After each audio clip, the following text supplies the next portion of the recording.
ಈ 4 ದಿವಸಗಳ ಉಪನ್ಯಾಸ ಮಾಲಿಕೆಯನ್ನು ನಮಗೆಲ್ಲ ಪರಿಚಿತರೇ ಆದ ಹಿರಿಯರು, ನಮ್ಮ ಸಂಸ್ಥೆಯ ನಿರಂತರ ಅಭಿಮಾನಿಗಳು ಆಗಿರುವ ಸನ್ಮಾನ್ಯ ಶ್ರೀ MS ಶ್ರೀಕಂಠಯ್ಯ ಅವರು ಪ್ರಾಯೋಜನೆ ಮಾಡಿದ್ದಾರೆ.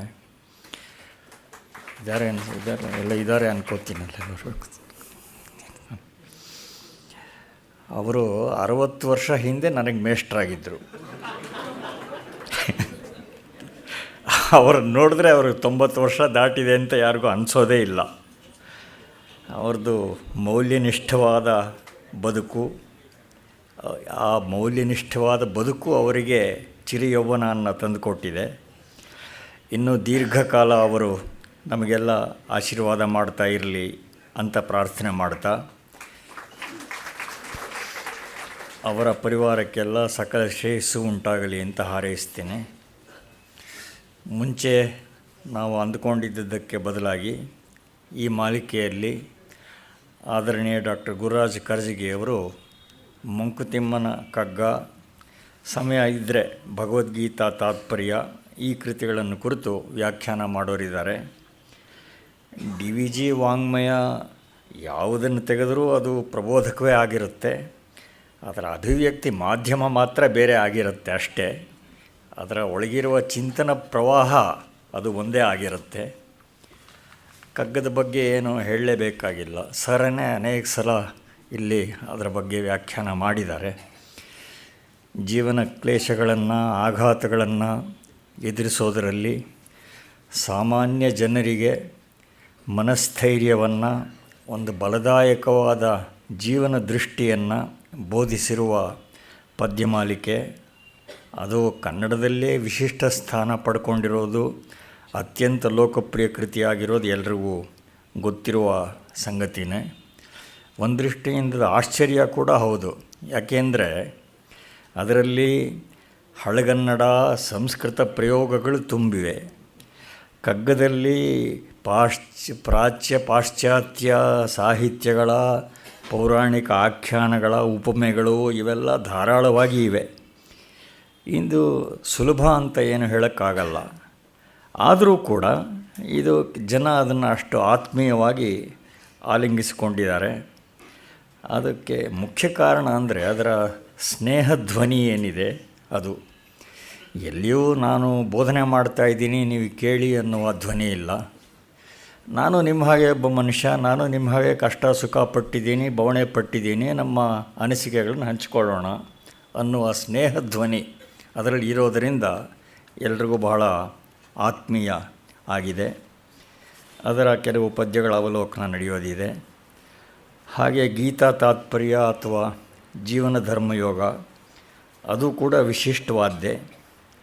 ಅದರಲ್ಲಿ DVG ಅವರು ಸರ್ವಸಮನ್ವಯ ದೃಷ್ಟಿಯನ್ನು ಹಿಡಿದು ರುಜುವಾದ್ದು ಮತ್ತು ಪ್ರಕೃತಕ್ಕೆ ಎಲ್ರಿಗೂ ಉಪಯೋಗಿಯೂ ಆದಂಥ ಒಂದು ಉದಾರ ಮನೋಹರವಾದ ದೃಷ್ಟಿಯನ್ನು ಕೊಟ್ಟಿದ್ದಾರೆ. ಈ ಬೇರೆ ವ್ಯಾಖ್ಯಾನಗಳಲ್ಲಿ ಇರುವಂಥ ಕ್ಲಿಷ್ಟತೆ ಇದರಲ್ಲಿ ಇರೋದಿಲ್ಲ, ಹೃದ್ಯತೆ ಇರುತ್ತೆ. ಹೀಗಾಗಿ ಇದು ಕೂಡ ಜನರಿಗೆ ಬಹಳ ಆತ್ಮೀಯ ಅನಿಸಿದೆ. ಇದರ ಉದಾರ ದೃಷ್ಟಿ ಯಾರು ಪ್ರೊಫೆಸರ್ M ಹಿರಿಯಣ್ಣ ಅವರು ಇದ್ದರು, ಹೊಳೆ ನರಸೀಪುರದ ಸ್ವಾಮಿಗಳು, ಸ್ವಾಮಿ ವಿವೇಕಾನಂದರು, ಇಂಥವರಲ್ಲಿ ಏನು ಸಮನ್ವಯ ದೃಷ್ಟಿಯನ್ನು ಕಾಣ್ತೇವೆ ಅದೇ ದೃಷ್ಟಿ DVG ಅವರಲ್ಲೂ ಕೂಡ ಕಾಣ್ತೇವೆ. ಹೀಗೆ ಅದನ್ನು ಈಗ ಮತ್ತೊಮ್ಮೆ ಮೆಲುಕು ಹಾಕುವ ಅವಕಾಶ. ಒಂದು ಮಾಹಿತಿ, ಡಾಕ್ಟರ್ ಗುರುರಾಜ್ ಕರ್ಜಗಿ ಅವರು ಮೊದಲು ಪ್ರಜಾವಾಣಿಯಲ್ಲಿ ಅಂಕಣ ರೂಪವಾಗಿ ಬರೆದು ಆಮೇಲೆ ಪುಸ್ತಕ ರೂಪವಾಗಿ ಸರಣಿಯಾಗಿ ಬರ್ತಾ ಇರುವ ಕರುಣಾಳು ಬಾ ಬೆಳಕೆ, ಅದರ ಮೊದಲ 3 ಸಂಪುಟಗಳು ಈಗಾಗಲೇ ದೇ ಹ್ಯಾವ್ ಕ್ರಿಯೇಟೆಡ್ ಹಿಸ್ಟ್ರಿ, 8-10 ಮುದ್ರಣಗಳಾಗಿಬಿಟ್ಟಿವೆ. ಅದು ಕನ್ನಡದ ಈಚಿನ ಕೃತಿಗಳಲ್ಲಿ ಅಷ್ಟು ಜನಪ್ರಿಯತೆ ಪಡ್ಕೊಂಡ ಕೃತಿಗಳು ಬಹುಶಃ ಬೇರೆ ಇಲ್ಲ ಅಂತ ಹೇಳಬಹುದು. ಆ ಸರಣಿಯ 4, 5, 6ನೇ ಸಂಪುಟಗಳು ಈಗ ಕಳೆದ ವಾರ ಅಷ್ಟೇ ಲೋಕಾರ್ಪಣೆ ಆಗಿದೆ.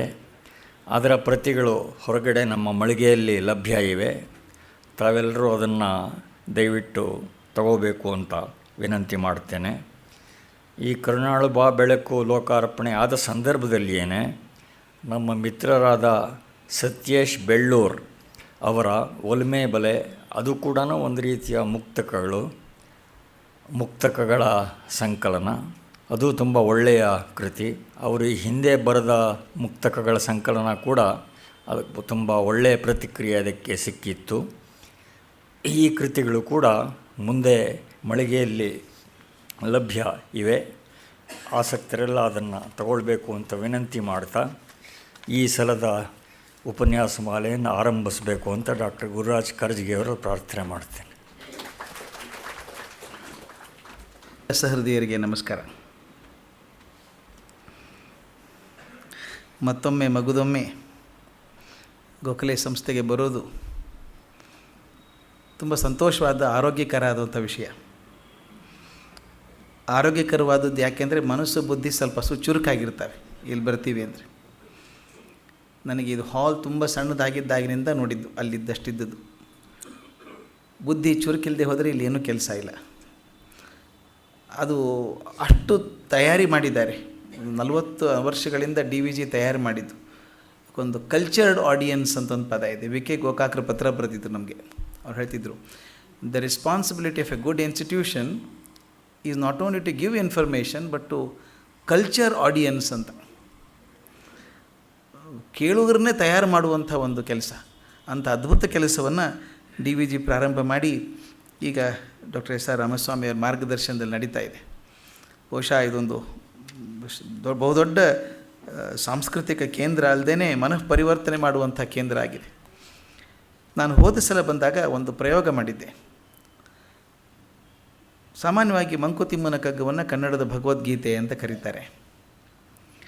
ಅದನ್ನು ಸ್ವಲ್ಪ ಪರಿಶೀಲನೆ ಮಾಡುವ ಉದ್ದೇಶದಿಂದ ಭಗವದ್ಗೀತೆಯನ್ನೇ ಇಟ್ಕೊಂಡು ಅದರಲ್ಲಿ ಬರುವಂಥ ಶ್ಲೋಕಗಳನ್ನು ಆರಿಸ್ಕೊಂಡು ಅಧ್ಯಾಯವಾಗಿ ಅದಕ್ಕೆ ಸಂವಾದಿಯಾಗಿ ಬರುವಂಥ ಕಗ್ಗದ ಪದ್ಯಗಳನ್ನು ಆರಿಸ್ಕೊಂಡು ಎಷ್ಟು ಅದ್ಭುತವಾಗಿ ಬಂದಿದೆ ಕಗ್ಗದಲ್ಲಿ ಕೂಡ. ನಮಗೆ ತಿಳಿಯುವ ಭಾಷೆಯಲ್ಲಿ ನಮಗೆ ಅರ್ಥವಾಗುವ ರೀತಿಯಲ್ಲಿ ಎಷ್ಟು ಚೆನ್ನಾಗಿ ಬಂದಿದೆ ಅಂತ ಆರಿಸ್ಕೊಂಡಾಗ ಒಂದು ಕೆಲಸ ಅದು. ಆ ಥರದ್ದು ಮಾಡಿದಾಗ ಹೋದ ಸಲ 5 ದಿವಸ ಮಾಡಿದೆ, 7 ಅಧ್ಯಾಯ ಮಾತ್ರ ಮಾಡೋಕ್ಕಾಗಿತ್ತು. ಅದು ಅರ್ಧ ಆಗಿ ನಿಂತ್ಕೊಂಡಿತ್ತು. 7 ಅಧ್ಯಾಯ ನಿಂತ್ಕೊಳ್ಳೋದು ಸರಿಯಲ್ಲ, ಮುಂದೆ ಬೆರೆಸಬೇಕು ಅಂತ ಹೇಳಿ ಈಗ 4 ದಿವಸಗಳಲ್ಲಿ ಅದನ್ನು ಮುಂದುವರ್ಸ್ಕೊಂಡು ಹೋಗೋಣ ಅಂತ ಪ್ರಯತ್ನ ಮಾಡಿ ನಾನು ಸರಿಗೆ ರಿಕ್ವೆಸ್ಟ್ ಮಾಡಿಕೊಂಡೆ. ನಾಟಕಗಳನ್ನು ಬೇರೆ ಮಾಡಬಹುದು, ಇದು ಅರ್ಧಕ್ಕೆ ನಿಂತ್ಕೊಂಡದ್ದು. ಇದು 7 ಅಧ್ಯಾಯ ಆಗಿದೆ. 8ನೇ ಅಧ್ಯಾಯದಿಂದ ಬೆಳೆಸ್ಕೊಂಡು ಹೋಗೋಣ. ಎಂಥ ಅದ್ಭುತವಾದ ಶಕ್ತಿ ಆ ಕಗ್ಗದಲ್ಲಿದೆ ಅಂತ. ನಾವು ಸಂಸ್ಕೃತದ ಶ್ಲೋಕಗಳನ್ನು ಹೇಳ್ತೀವಿ, ಸಂಸ್ಕೃತ ಚೆನ್ನಾಗಿ ತಿಳಿದವ್ರಿಗೆ ಅರ್ಥ ಆಗ್ತದೆ. ನಮ್ಮಂಥವ್ರಿಗೆ ಏನು ಮಾಡೋದು? ಕಗ್ಗದಲ್ಲಿ ಎಷ್ಟು ಮಥನ ಮಾಡಿಟ್ಟಿದ್ದಾರೆ DVG ಅಂದರೆ ಅದೇ ಅರ್ಥ ಅಷ್ಟು ಅದ್ಭುತವಾಗಿ ಬರೋ ಹಾಗೆ ಇನ್ನೂ ಪರಿಹಾರ ರೂಪವಾಗಿ ಬರೋ ಹಾಗೆ ಕೂಡ ಬರೆದಿದ್ದಾರೆ. 8ನೇ ಅಧ್ಯಾಯದಲ್ಲಿ ಬರ್ತೇವೆ. ಬಹಳ ಅಕ್ಷರ ಬ್ರಹ್ಮಯೋಗ ಅಂತ 8ನೇ ಅಧ್ಯಾಯ. ಈ ನಮ್ಮ ಜೀವನ ಧರ್ಮ ಯೋಗದಲ್ಲಿ ಪ್ರಾರಂಭದಲ್ಲಿ ಸೂಚನಾ ಪದ್ಯ ಅಂತ ಒಂದು DVG ಪದ್ಯ ಬರೆದಿದ್ದಾರೆ. ನನಗೆ ಗೊತ್ತಿತ್ತು ಬ್ರೆವಿಟಿ ಈಸ್ ಎ ವರ್ಚ್ಯೂ ಅಂತ. ಸಂಕ್ಷಿಪ್ತವಾಗಿ ಹೇಳೋದೊಂದು ದೊಡ್ಡ ಕಲೆ ಅದು. ಅದು ಎಷ್ಟು ಸಂಕ್ಷಿಪ್ತವಾಗಿ ಹೇಳೋದು ಅದ್ಭುತ ಅನಿಸುತ್ತೆ. ಇಡೀ 8ನೇ ಅಧ್ಯಾಯವನ್ನು ಒಂದು 5-6 ಸಾಲಲ್ಲಿ ಸೂಚನಾ ಪದ್ಯ ಅಂತ ಬರೆದಿದ್ದಾರೆ. ಇಡೀ 8ನೇ ಅಧ್ಯಾಯದ ಸಾರವನ್ನು ಇಡ್ತಾರೆ. ಅದು ಹೇಗಿದೆ, ಎಷ್ಟು ಚೆನ್ನಾಗಿದೆ ನೋಡಿ. ಬ್ರಹ್ಮವದೇಂ ಜೀವವದೇಂ ಕರ್ಮವದೇಂ ಭೌತ ದೈವ ಯಜ್ಞಗಳದೇಂ ಗಮ್ಯವದೇಂ ಧ್ಯೇಯವದೇಂ ಸಮ್ಯಕ್ ಬೋಧನೆಯ ನಿಂತು ಪಾರ್ಥ ಬೇಡಲ್. ಈ ಬೋಧನೆಯನ್ನು ಪಾರ್ಥ ಬೇಡಿದ. ಎಷ್ಟು ತೂಕ ಇದೆ ನೋಡಿ. 8 ಪ್ರಶ್ನೆ ಅದರಲ್ಲಿ ಬಂದುಬಿಟ್ಟಿದೆ.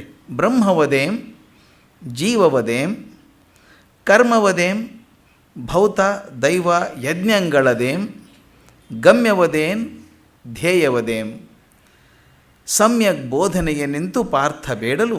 ಪಾರ್ಥ ಕೇಳಿದಾಗ ಉತ್ತರವನು 8 ಕೇಳ್ಮೆಗಮ್ ಎತ್ತು. 8 ಕೇಳಿದ್ನಲ್ಲ ಅವನು, 8 ಕೇಳಿದವನಿಗೆ ಕೊಟ್ಟು ಉತ್ತರವನ್ನು ಕೊಟ್ಟು ಬಳಿಕ ಬಳಸೋ ರೀತಿ ನೋಡಿ. ಉತ್ತರವನ್ನು 8 ಕೇಳ್ಮೆಗಮ್ ಇತ್ತು, 8 ಕೇಳಿದವನಿಗೆ ಕೊಟ್ಟು ಎಂತು ಜೀವಂ ಈಶ ಸ್ಮೃತಿಯೊಳು ಚಿತ್ತ ಏಕಾಗ್ರ ಅಭ್ಯಾಸದಿ ಉತ್ತಮ ಗತಿಗೆ ಏರ್ಪುದೆಂದು ಹರಿಬಿತ್ತರಿಪಂ.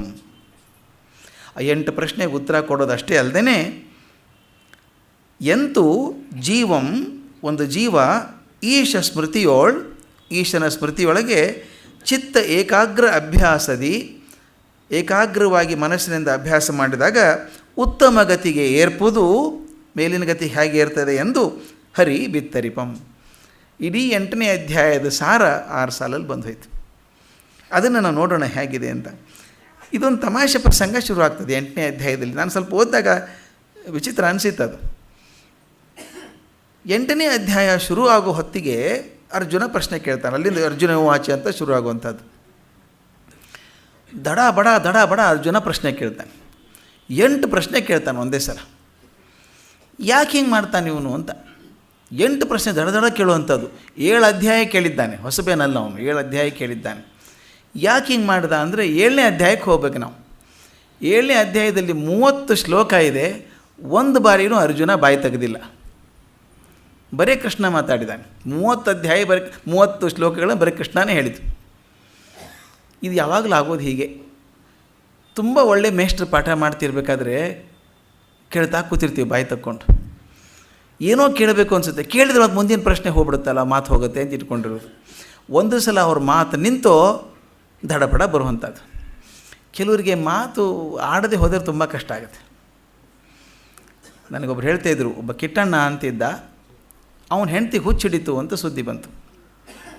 ಅಯ್ಯೋ ಪಾಪ, 30 ವರ್ಷ ಜೊತೆಗೇನಿದ್ರಲ್ರಿ ಗಂಡ ಹೆಂಡ್ತಿಗೆ ಯಾಕೆ ಹುಚ್ಚಿಡಿತಂತೆ? ಏನೋ ಗೊತ್ತಿಲ್ಲ. ಏನು ಮಾಡ್ತಾಳೆ? ಕಲ್ಲು ಎಸಿತಾಳ? ಇಲ್ಲ, ಕಲ್ಲೇನು ಎಸೆಯಲ್ಲ. ಮತ್ತೇನು ಮಾಡ್ತಾಳೆ? ಸಿಕ್ಕ ಬಟ್ಟೆಯಲ್ಲಿ ಹರಿದಾಕ್ತಾಳೆ? ಇಲ್ಲ, ಅದೇನು ಮಾಡೋದಿಲ್ಲ. ಮಕ್ಕಳನ್ನ ಹೊಡಿತಾಳ? ಏನೂ ಮಾಡೋದಿಲ್ಲ. ಮತ್ತೇನು ಮಾಡ್ತಾಳೆ? ಬರೀ ಮಾತಾಡ್ತಾಳೆ. ಬರೀ ಮಾತಾಡ್ತಾ ಹುಚ್ಚು ಅಂತ ಹೆಂಗೆ ಗೊತ್ತು? ಆಕೆ ಬಾಯಿನೇ ಬಂದ್ ಮಾಡು, ಒಂದು ಅಳತಿ ಮಾತಾಡ್ತಿದ್ದಾಳೆ. ಯಾಕೆ ಮಾತಾಡ್ತಾಳೆ ಅಂತ ಕರೆದು ಕೇಳಿದಾಗ ಕಿಟ್ಟಣ್ಣ, ಆಕೆ ಗಂಡ ಮತ್ತು ಆಕೆ ಅತ್ತೆ, ಕಿಟ್ಟಣ್ಣನ ತಾಯಿ, ಆ ಹೆಣ್ಮಗಳನ್ನು ಹೇಗೆ ಬಂಧಿಸಿಟ್ಟಿದ್ರು ಅಂದರೆ ಮಾತಾಡ್ಲಾರ್ದಂಗೆ ಇಟ್ಟಿದ್ರಂತೆ. ಎಷ್ಟು ದಿವಸ? 25 ವರ್ಷ. ಹುಚ್ಚಿಡ್ಲಾರ್ದೆ ಇರ್ತಾ 25 ವರ್ಷ ಮಾತಾಡಬೇಡ ಅಂತ ಬಂಧನ ಮಾಡಿದರೆ ಕಾಯ್ಕೊಂಡಿದ್ಲಕ್ಕೆ ಸಿಕ್ಕರು ಮಾಡ್ತೀನಿ ಅಂತ. ಇವರಿಬ್ಬರು ಊರು ಬಿಟ್ಟು ಹೋದರೂ ಆಕೆ ಬಾಯಿ ತೆಗೆದ್ಲು. ಇದು ಯಾವಾಗಲೂ ಹಾಗೆ ಬಂಧನದಲ್ಲಿದ್ದಾಗ ಅದು ಎಕ್ಸ್ಪ್ಲೋಷನ್ ಆಗಲಿ ಅಂತ ಕಾಯ್ತಾ ಇರುತ್ತೆ. ಇಡೀ 30 ಶ್ಲೋಕ ಕೃಷ್ಣ ಹೇಳಿದ್ದಾನೆ. ಕೊನೆ ಕೆಲವು ಮಾತು ಅರ್ಥ ಆಗಿಲ್ಲ ಅರ್ಜುನನಿಗೆ. ತನಗೆ ಅರ್ಥವಾಗದ ಮಾತುಗಳನ್ನೆಲ್ಲ ಕೇಳಿ ಪಟ 8 ಪ್ರಶ್ನೆ ಕೇಳಿಬಿಟ್ಟ ಉತ್ತರ ಕೊಡು ಅಂತ. ಅದನ್ನು 8 ನೆನಪಿಟ್ಕೊಂಡು, ಇದೊಂಥರ ಅವಧಾನ ಕೃಷ್ಣನಿಗೆ. 8 ನೆನಪಿಟ್ಕೊಂಡು 8ಕ್ಕೂ ಉತ್ತರ ಕೊಡಬೇಕಲ್ಲ ಸರಿಯಾಗಿ. ಆ ಪ್ರಶ್ನೆ ಹೇಗಿದೆ ನೋಡಿ. ಕಿಂ ತದ್ ಬ್ರಹ್ಮ, ಕಿಂ ಅಧ್ಯಾತ್ಮಂ, ಕಿಂ ಕರ್ಮ ಪುರುಷೋತ್ತಮ, ಅಧಿಭೂತಂ ಚ ಕಿಂ ಪ್ರೋಕ್ತಂ, ಅಧಿದೈವಂ ಕಿಮುಚ್ಯತೆ ಅಂತ ಕೇಳಿದ. ನಿಲ್ಲಿಸಲಿಲ್ಲ, ಮುಂದೆ ಶುರು ಮಾಡಿದ. ಅಧಿಯಜ್ಞಂ ಕಥಃ ಕೋತ್ರ ದೇವೇಸ್ಮಿನ್ ಮಧುಸೂದನ, ಪ್ರಯಾಣ ಕಾಲೇ ಕಥಂ ಯಜ್ಞೋಸಿ ನೇತಾತ್ಮಭಿ. ಎಲ್ಲ ಕೇಳೋದಲ್ಲದೆ ಇದೇನು ಕೇಳಿ ಸಾಯೋ ಹೊತ್ತಿಗೆ ಏನಾಗ್ತದೆ ಅದು ಕೂಡ ಕೇಳಿಬಿಟ್ಟ ಒಂದೇ ಸಲ. ಅಂದರೆ ಅವನಿಗೆ ತಡ್ಕೊಳ್ಳೋಕ್ಕಾಗ್ತಾಯಿಲ್ಲ ಪ್ರಶ್ನೆಗಳನ್ನು, ಒಂದೇ ಸಲ ಕೇಳ್ತಾನೆ. ಆ ಪ್ರಶ್ನೆ ಹೇಗಿದೆ ನೋಡಿ, ಅರ್ಥ ಆಗಿದೆ. ಹೇ ಪುರುಷೋತ್ತಮ, ಬ್ರಹ್ಮ ಅಂದರೆ ಏನು? ಇದು 7 ಅಧ್ಯಾಯ ಕೇಳಿದ ಮೇಲೆ ಬ್ರಹ್ಮ ಅಂದರೇನು, ಅಧ್ಯಾತ್ಮ ಅಂದರೇನು, ಕರ್ಮ ಅಂದರೇನು?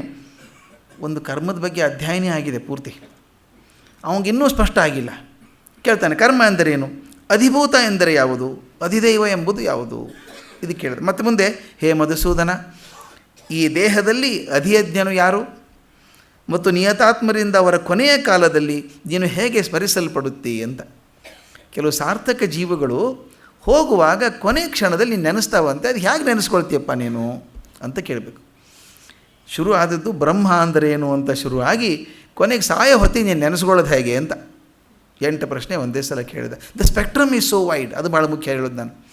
ಅಂದರೆ ಎಷ್ಟೋ ಸಲ ಕೂತಾಗ ಕೊನೆಗೆ ಎಲ್ಲ ಪ್ರಶ್ನೆಗಳನ್ನು ಒಂದೇ ಸಲ ಕೇಳಿಬಿಡು ಹಾಗೆ. ಬ್ರಹ್ಮ ಅಂದ್ರೇನು, ಕರ್ಮ ಅಂದ್ರೇನು, ದೈವ ಅಂದ್ರೇನು, ಅಧ್ಯಾತ್ಮ ಅಂದ್ರೇನು ಎಲ್ಲ ಕೇಳಿದನು. ಕೊನೆಗೆ ದೇಹ ಬಿಟ್ಟು ಹೋಗುವಾಗ, ಆತ್ಮ ಹೋಗುವಾಗ ನಿನ್ನ ಹೆಸರು ಬರೋದು ಹೇಗೆ?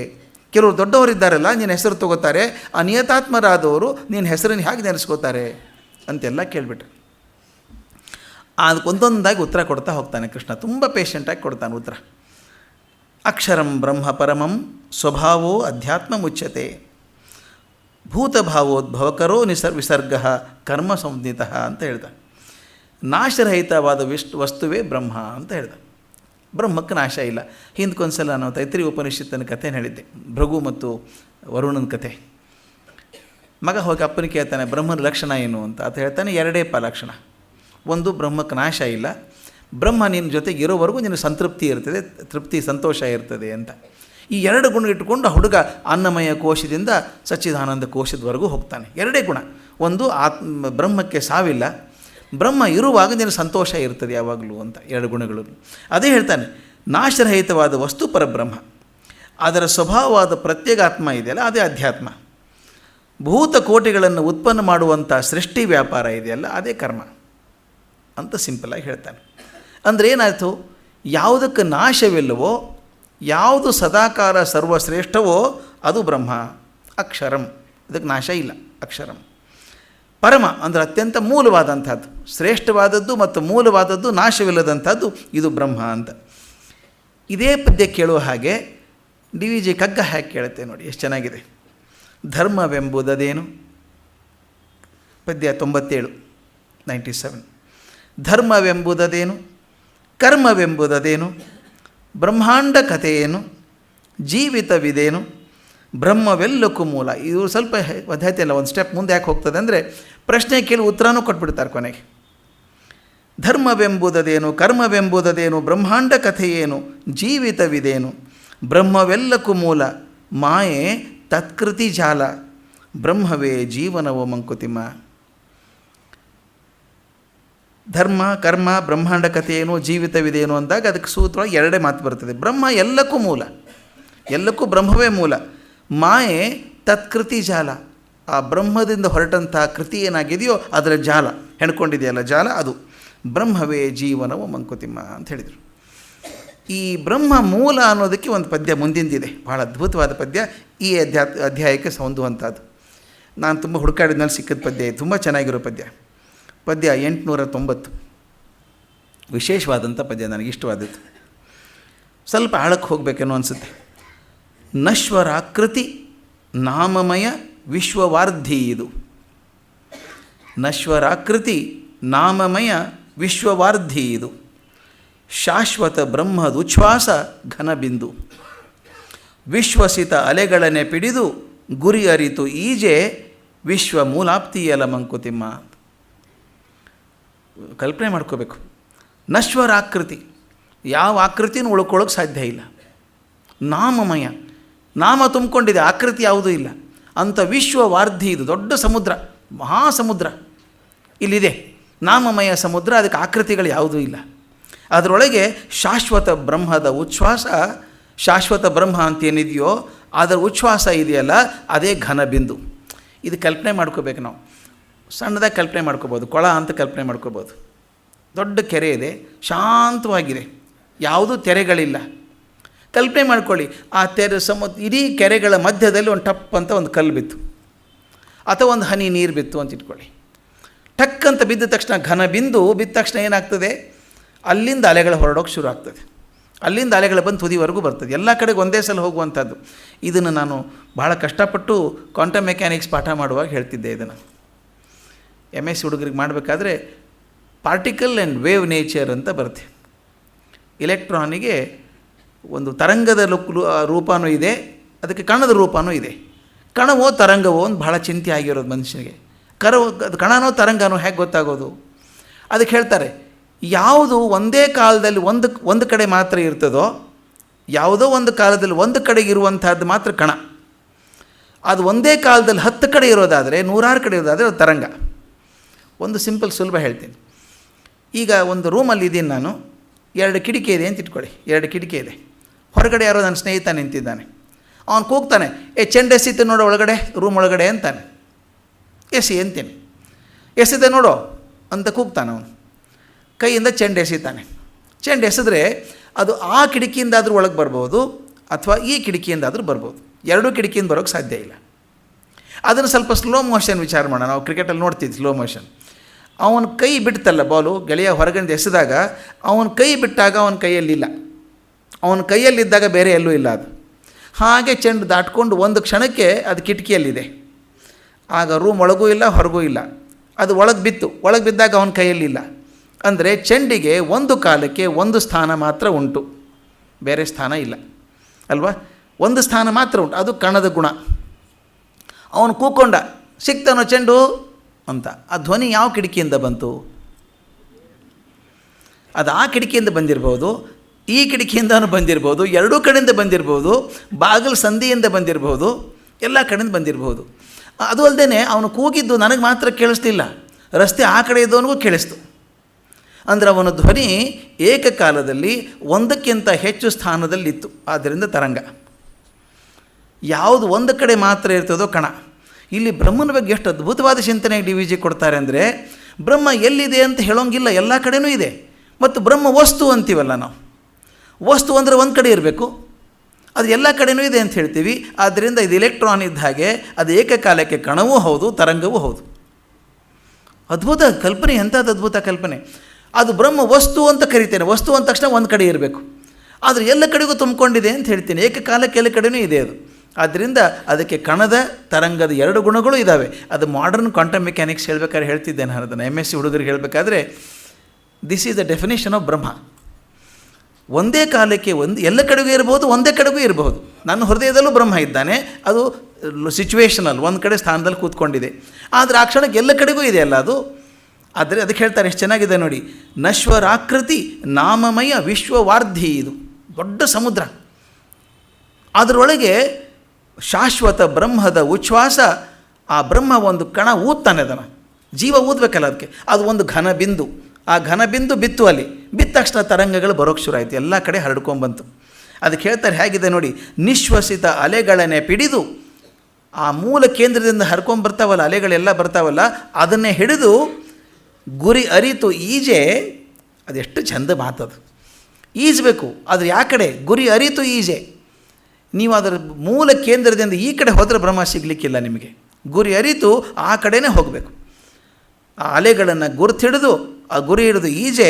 ವಿಶ್ವ ಮೂಲಾಪ್ತಿಯಲ್ಲ ಮಂಕುತಿಮ್ಮ, ವಿಶ್ವದ ಮೂಲ ಅರ್ಥ ಆಗ್ತದೆ. ಎಷ್ಟು ಚಂದದ ಮಾತು. ಅವನ ಅಕ್ಷರ ಬ್ರಹ್ಮ ಪರಮಮ್ಮ ಅಂತ ಹೇಳಿದ್ದನ್ನು ಎಷ್ಟು ವಿಚಾರ ಹೇಳ್ತಾರೆ. ನಶ್ವರಾಕೃತಿ ನಾಮಮಯ ವಿಶ್ವವಾರ್ಧಿ. ಇದು ಶಾಶ್ವತ ಬ್ರಹ್ಮದ ಉಚ್ಛ್ವಾಸ ಘನಬಿಂದು. ಅದು ಮೂಲ ಘನಬಿಂದು ಬಿತ್ತಲ್ಲಿ. ಬಿದ್ದ ತಕ್ಷಣ ನಿಶ್ವಸಿತ ಅಲೆಗಳನ್ನು ಹಿಡಿದು, ಅಲ್ಲಿ ಬರುವಂಥ ಅಲೆಗಳನ್ನು ಹಿಡಿದು ಗುರಿ ಅರಿತು ಈಜೆ. ಗುರಿ ಹಿಡಿದು ಸರಿಯಾಗಿ ಈಜಿದರೆ ವಿಶ್ವ ಮೂಲಾಪ್ತಿಯಲ್ಲ ಮಂಕುತಿಮ್ಮ. ಎಷ್ಟು ಅದ್ಭುತ ಕಲ್ಪನಾ ಬ್ರಹ್ಮದ ಕೊಡುವಂಥದ್ದು. ಇದಾದಮೇಲೆ ಮುಂದೆ ಇನ್ನೊಂದು ಪ್ರಶ್ನೆಯನ್ನು ಕೃಷ್ಣ ಕೇಳ್ತಾನೆ ಅಧ್ಯಾಯದಲ್ಲಿ. ಅಂತಕಾಲೇಚ ಮಾಮೇವ ಸ್ಮರಂ ಮುಕ್ತ್ವಾ ಕಲೇವರಂ ಯಃ ಪ್ರಯಾತಿ ಸಮ್ಮದ್ಭಾವಂ ಯಾತಿ ನಾಸ್ತಿಯೋ ಸಂಶಯ. ಯಾರು ದೇಹ ಬಿಡುವಾಗ ಅಂತಕಾಲೇಚ ಮಾಮೇವ ಸ್ಮರನ್, ನಾನು ನೆನೆಸ್ಬೇಕು. ಯಾರು ನೆನೆಸ್ತಾರೋ ಯಃ ಪ್ರಯಾತಿ ಸಮ್ಮದ್ಭಾವಂ ಯಾತಿ ನಾಸ್ತ್ಯತ್ರ ಸಂಶಯ, ಅವನಿಗೆ ಮತ್ತೊಮ್ಮೆ ಜನ್ಮ ಇಲ್ಲ. ಅಂತ್ಯಕಾಲದಲ್ಲಿ ನನ್ನನ್ನೇ ಸ್ಮರಿಸುತ್ತಾ ಯಾವನು ಶರೀರವನ್ನು ಬಿಡ್ತಾನೋ ಅವನು ನಿಶ್ಶಂಶವಾಗಿ ನನ್ನನ್ನು ಪಡಿತಾನೆ ಮತ್ತು ಅವನು ಪುನರ್ಜನ್ಮ ಇಲ್ಲ ಅಂತ ಹೇಳುವಂಥದ್ದು. ಇದು ಯಾಕೆ ಚಿಂತೆ ಮಾಡ್ತಾರೆ ಸಾಯಿ ಹೊತ್ತಿಗೆ ನೆನೆಸೋದು ಅಂತ. ಜೀವನವನ್ನು ಬಿಡುವಾಗ ಒಂದು ಮಾತಿದೆ, ಮಧ್ವಾಚಾರ್ಯರದ ದ್ವಾದಶ ಸ್ತೋತ್ರದಲ್ಲಿ ಬರ್ತದೆ, ಸಂತತಂ ಚಿಂತೆಯೇನಂತಂ ಅಂತಕಾಲೇ ವಿಶೇಷತಃ. ಸಂತತಂ ಚಿಂತೆಯೇ ಅನಂತಂ, ಪ್ರತಿಯೊಂದು ಕ್ಷಣದಲ್ಲೂ ಅನಂತನನ್ನು ನೆನೆಸುವಂಥ ಮನಸ್ಸು ಕೊಡು. ಅದರಲ್ಲೂ ಅಂತಕಾಲೇ ವಿಶೇಷತಃ, ಸಾಯೋ ಕಾಲದಲ್ಲಿ ಮಾತ್ರ ತಪ್ಪದೇ ಕೊಡಪ್ಪ ನಾನು ನೆನೆಸು ಅಂತ. ಯಾಕೆ ಸಾಯೋ ಕಾಲಕ್ಕೆ ಭಗವಂತ ನೆನೆಸಬೇಕು ಅಂತೆಲ್ಲ ಅಪೇಕ್ಷೆ ಮಾಡೋದು? ನಾವು ಸಾಮಾನ್ಯವಾಗಿ ಕೇಳೋದು ಅದೇನೇ, ಭಗವಂತ ನಿನ್ನ ಹೆಸರು ಬರಲಪ್ಪ ಸಾಯೋ ಹೊತ್ತಿಗೆ ಅಂತ ಕೇಳುವಂಥದ್ದು. ಆ ಸಾಯೋ ಕ್ಷಣಕ್ಕೆ ಒಳ್ಳೆಯ ಹೆಸರು ಬರಬೇಕು ಅಂತ ಕೃಷ್ಣ ಹೇಳುವಂಥದ್ದು ಮಾತು. ಯಾರು ನನ್ನ ನೆನೆಸ್ತಾರೋ ಅವರು ನನ್ನ ಕಡೆ ಬರ್ತಾರೆ, ನನ್ನ ಸೇರ್ತಾರೆ ಅಂತ. ಸಾಮಾನ್ಯವಾಗಿ ಒಂದು ಜೀವ ಶರೀರದಲ್ಲಿ ಬಂದ ಮೇಲೆ ಅದು ಪೂರ್ವಾರ್ಜಿತದ ಕರ್ಮಗಳನ್ನು ಹೊತ್ಕೊಂಡ್ಬಂದಿದೆ. ಆ ಕರ್ಮ ಸವಿಯೋವರೆಗೂ ಇರಬೇಕು, ಹೋಗಕ್ಕೆ ಆಗೋದೇ ಇಲ್ಲ. ತಮಾಷೆ ಅಂದರೆ ಕರ್ಮ ಸವಿದ ಕ್ಷಣದಲ್ಲಿ ಆದ ಮೇಲೆ ಅದು ಇರೋಲ್ಲ, ಮುಗೀತದ ಕೆಲಸ, ಅಕೌಂಟ್ ಕ್ಲೋಸಲ್ಲಿ. ಅದು ಯಾವ ಟೈಮ್ ಮುಗೀತದೋ ಗೊತ್ತಿಲ್ಲ, ಅಲ್ಲಿ ಕ್ಯೂ ಇಲ್ಲ, ಸಿಸ್ಟಮ್ ಇಲ್ಲ. ಅದು ಮುಗಿದ ತಕ್ಷಣ ಹೊರಡಬೇಕು. ಆ ಪ್ರಾರಬ್ಧ ಕರ್ಮ ಮುಗಿದ ಮೇಲೆ ಆ ಶರೀರಕ್ಕೆ, ಆತ್ಮಕ್ಕೆ, ಶರೀರಕ್ಕೆ ಯಾವ ಸಂಬಂಧನೂ ಇಲ್ಲ, ಬಿಟ್ಟು ಹೋಯ್ತು. ಹೀಗೆ ಹೋಗುವಾಗ ಇರುವಂಥ ಭಾವ ಬಹಳ ಮುಖ್ಯ ಅಂತ ಕೃಷ್ಣ ಹೇಳ್ತಾನೆ.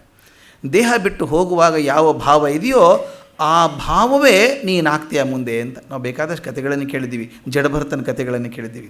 ಭರತ ಚಕ್ರವರ್ತಿ ರಾಜ್ಯ ಬೇಡ ಅಂತ ಬಂದು ಕಾಡಿಗೆ ಬಂದವನು ಆ ಜಿಂಕೆ ಮರಿ ಜೊತೆಗೆ ಸ್ನೇಹ ಬಂದ್ಬಿಡ್ತು. ಆ ಜಿಂಕೆ ಮರಿನೇ ಜೀವ ಆಗ್ಬಿಡ್ತು. ಜಿಂಕೆ ಮರಿ ಹಿಡ್ಕೊಂಡಾಗ ಆ ಜಿಂಕೆ ಮರಿದ್ರೊಳಗೆ ಸತ್ತೋದ.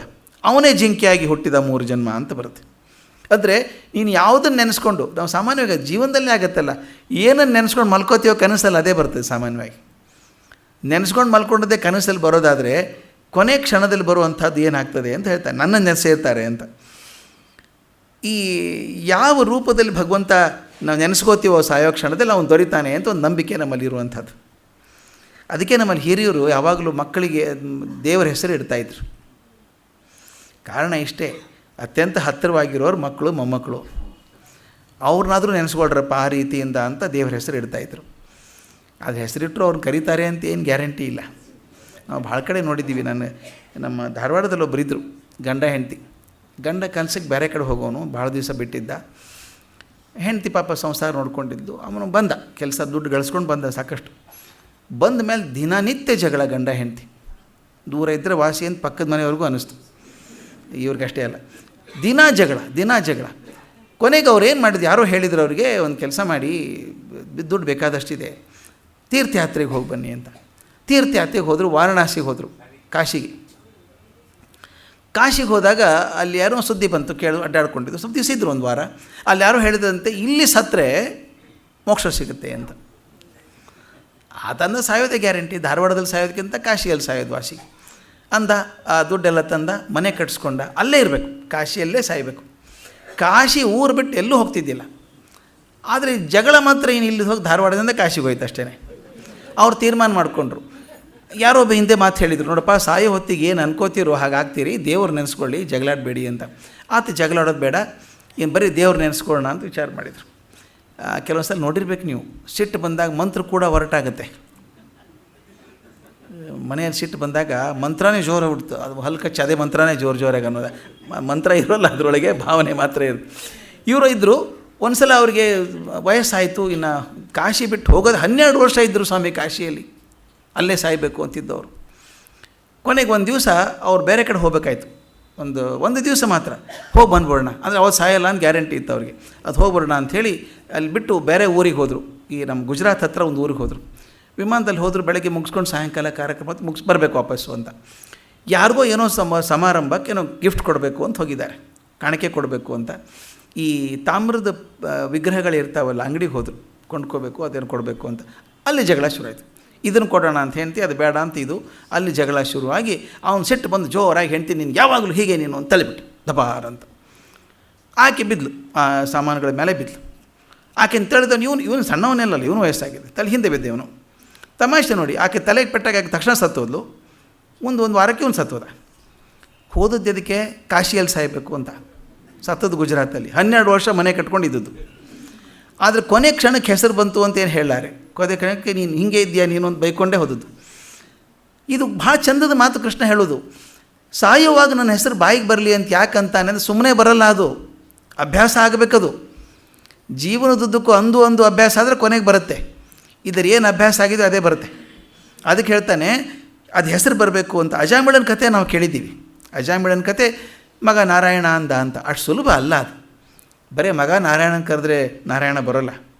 ಅವನು ಕರೆದಾಗ ಏನು ಪಶ್ಚಾತ್ತಾಪ ದಗ್ಧನಾಗಿ ಅಂತಃಕರಣ ಕಲಕಿ ಭಗವಂತ ನೀನೇ ಗತಿ ನನಗೆ ಅಂತ ಆ ಶರಣ ಭಾವನದಲ್ಲಿ ನಂಬಿದ್ದ ಅವನು. ಆ ಕರೆದಾಗ ಮಾತ್ರ ನಾರಾಯಣ ಬಂದ. ಸುಮ್ಮನೆ ನಾರಾಯಣ ಅಂತ ಕರೆದ್ರೆ ಬರೋಲ್ಲ. ಅಜಾಮಿಳ ಅನ್ಬೇಕಾದ್ರೆ ಅವನು ಪಶ್ಚಾತ್ತಾಪ ದಗ್ಧನಾಗಿದ್ದಾನೆ.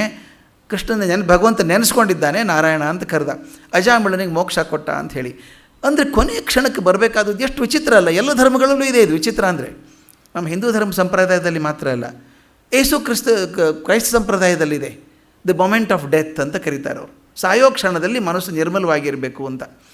ನಾನು ಒಂದು ಸಲ ಹೇಳಿದ್ದೆ ಅಂತ ಅಂದ್ಕೊಂಡಿದ್ದೀನಿ. ನಾನು ಮದರ್ ಥೆರೀಸಾ ಅವ್ರ ಬಗ್ಗೆ ಹೇಳಿದ್ದೆ ಅಂದ್ಕೊಂಡಿದ್ದೆ. ಅದ್ಭುತವಾದ ಘಟನೆ ಅದು. ಆಕೆ ಭಗವದ್ಗೀತೆ ಓದಿದ್ರೋ ಇಲ್ಲೋ ಗೊತ್ತಿಲ್ಲ ನನಗೆ. 8ನೇ ಅಧ್ಯಾಯ ಓದಿರಲಿಕ್ಕಿಲ್ಲ ಬಹುಶಃ.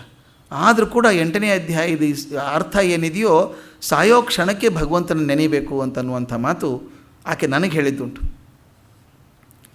ಅದನ್ನು ಪುನರುಕ್ತಿ ಆದರೂ ಹೇಳ್ಬೋದು ಅನಿಸುತ್ತೆ. ಯಾಕಂದರೆ ಈ ಸಂದರ್ಭಕ್ಕೆ ಸರಿಯಾಗಿ ಬರುವಂಥದ್ದು ಅದು. ಸುಮಾರು 1971ನೇ ಇಸ್ವಿ ನಾನು ಕಲ್ಕತ್ತಾಗೆ ಹೋಗಿದ್ದೆ. ಅವಾಗೊಂದೇನೋ ರಿಸರ್ಚ್ ಪೇಪರ್ ಪ್ರೆಸೆಂಟ್ ಮಾಡೋಕ್ಕೆ ಹೋದದ್ದು. ನಕ್ಸಲೈಟ್ ಹಾವಳಿ ತುಂಬ ಜಾಸ್ತಿ ಇತ್ತು. ನಕ್ಸಲೈಟ್ ಹಾವಳಿ ಜಾಸ್ತಿ ಇದ್ದಾಗ ವೈಸ್ ಚಾನ್ಸಲರ್ ಹೇಳಿದರು, ನೀವು ಹಾಸ್ಟೆಲ್ ಇರೋದು ಬೇಡ, ಕಲ್ಕತ್ತಾ ಹೊರಗಿನವರು ಯಾರ್ದೋ ಪ್ರೊಫೆಸರ್ ಮನೇಲಿ ಇರ್ಬೋದು ನೀವು ಅಂದರು. ನಾನು ಯಾರೋ ಬಂಡೋಪಾಧ್ಯಾಯ ಚಟ್ಟೋಪಾಧ್ಯಾಯ ಅವ್ರ ಮನೇಲಿ ಇರೋದಕ್ಕಿಂತ ಸ್ವಲ್ಪ ಸಮಾಜ ಸೇವೆ ಮಾಡೋಣ ಅಂತ ತಿಳ್ಕೊಂಡು ಮಿಷನರೀಸ್ ಆಫ್ ಚಾರಿಟೀಸ್ ಅಂತ, ಇವ್ರು ಮದರ್ ಥೆರೀಸಾ ಇದ್ದಂಥದ್ದು, ಅಲ್ಲಿಗೆ ಹೋದೆ, ಸುಮ್ಮನೆ ಕೇಳೋ ನೋಡ್ಕೊಂಬರ್ಬೇಕು ಅಂತ ಹೋದದ್ದು. ಆಗ ಮದರ್ ಥೆರಿಸಾ ಈಗಿನ ಹಾಗೆ ಪ್ರಸಿದ್ಧ ಆಗಿರಲಿಲ್ಲ. ಆಕೆ ಬಗ್ಗೆ ತುಂಬ ಸಂಶಯ ಆಯಿತು. ಆಕೆ ಮಾಡೋಕ್ಕೆ ಬಂದಿದ್ದಾಳೆ, ಕನ್ವರ್ಷನ್ ಮಾಡೋಕ್ಕೆ ಬಂದಿದ್ದಾರೆ ಅಂತೆಲ್ಲ ಮಾತಿತ್ತು. ಅಷ್ಟು ವಿಷಯ ನನಗೆ ಗೊತ್ತಿರಲಿಲ್ಲ. ಹೋಗ್ಬಿಟ್ಟು ಸಿಸ್ಟರ್ ನಿರ್ಮಲಾ ಈಗೇನು ಚೀಫ್ ಆಗಿದ್ದಾರೆ ಅವರಿದ್ದರು, ಮದರ್ ಇರಲಿಲ್ಲ. ನಾನು ಇರ್ಬೋದಾ 3 ದಿವಸ ವಾಲಂಟಿಯರ್ ಆಗಿ ಅಂತ ಕೇಳಿದೆ. ಯಾಕೆಂದ್ರೆ 1 ನಿಮಿಷ ಕೂತಿರಿ, ಮದರ್ ಬರ್ತಾರೆ, ತೀರ್ಮಾನ ಮಾಡ್ತಾರೆ ಅಂದರು. ನಾನು ಸ್ವಲ್ಪ ಅವರ ಹೇಳ್ಕೊಂಡೆ, ನಾನು ಕೆಮಿಸ್ಟ್ರಿ ಸ್ಟೂಡೆಂಟು ಹಾಗೆ ಹೇಗೆ ಅಂತ. ಒಂದು ಅರ್ಧ ಗಂಟೆಗೆ ಮದರ್ ಬಂದರು. 4 ಅಡಿ 10 ಇಂಚ್ ಇರಬೇಕಪ್ಪ, ಬಹಳ ಜಾಸ್ತಿ ಅಂದರೆ. ಬಾಗಿದ ಬೆನ್ನು, ಮುಖದ ಮೇಲೆ ನೀರಿಗೆ ಇದ್ದಷ್ಟು ಬಹುಶಃ ಯಾವ ಮುಖದ ಮೇಲೂ ನೀರಿಗೆ ಕಾಣಲಿಲ್ಲ, ಅಷ್ಟು ನೀರಿಗೆ ಇದ್ದಂಥ ಮುಖ. ಬಟ್ ಅಷ್ಟು ಸುಂದರವಾದ ಮುಖವನ್ನು ನೋಡಲಿಲ್ಲ. ಮುಖದ ಸುಂದರತೆ ಬರೋದು ನೀರಿಗೆಯಿಂದ ಅಥವಾ ಮೇಕಪ್ನಿಂದ ಅಲ್ಲ, ಒಳಗಿರೋ ಸೌಂದರ್ಯದಿಂದ ಬರಬೇಕಷ್ಟೇ.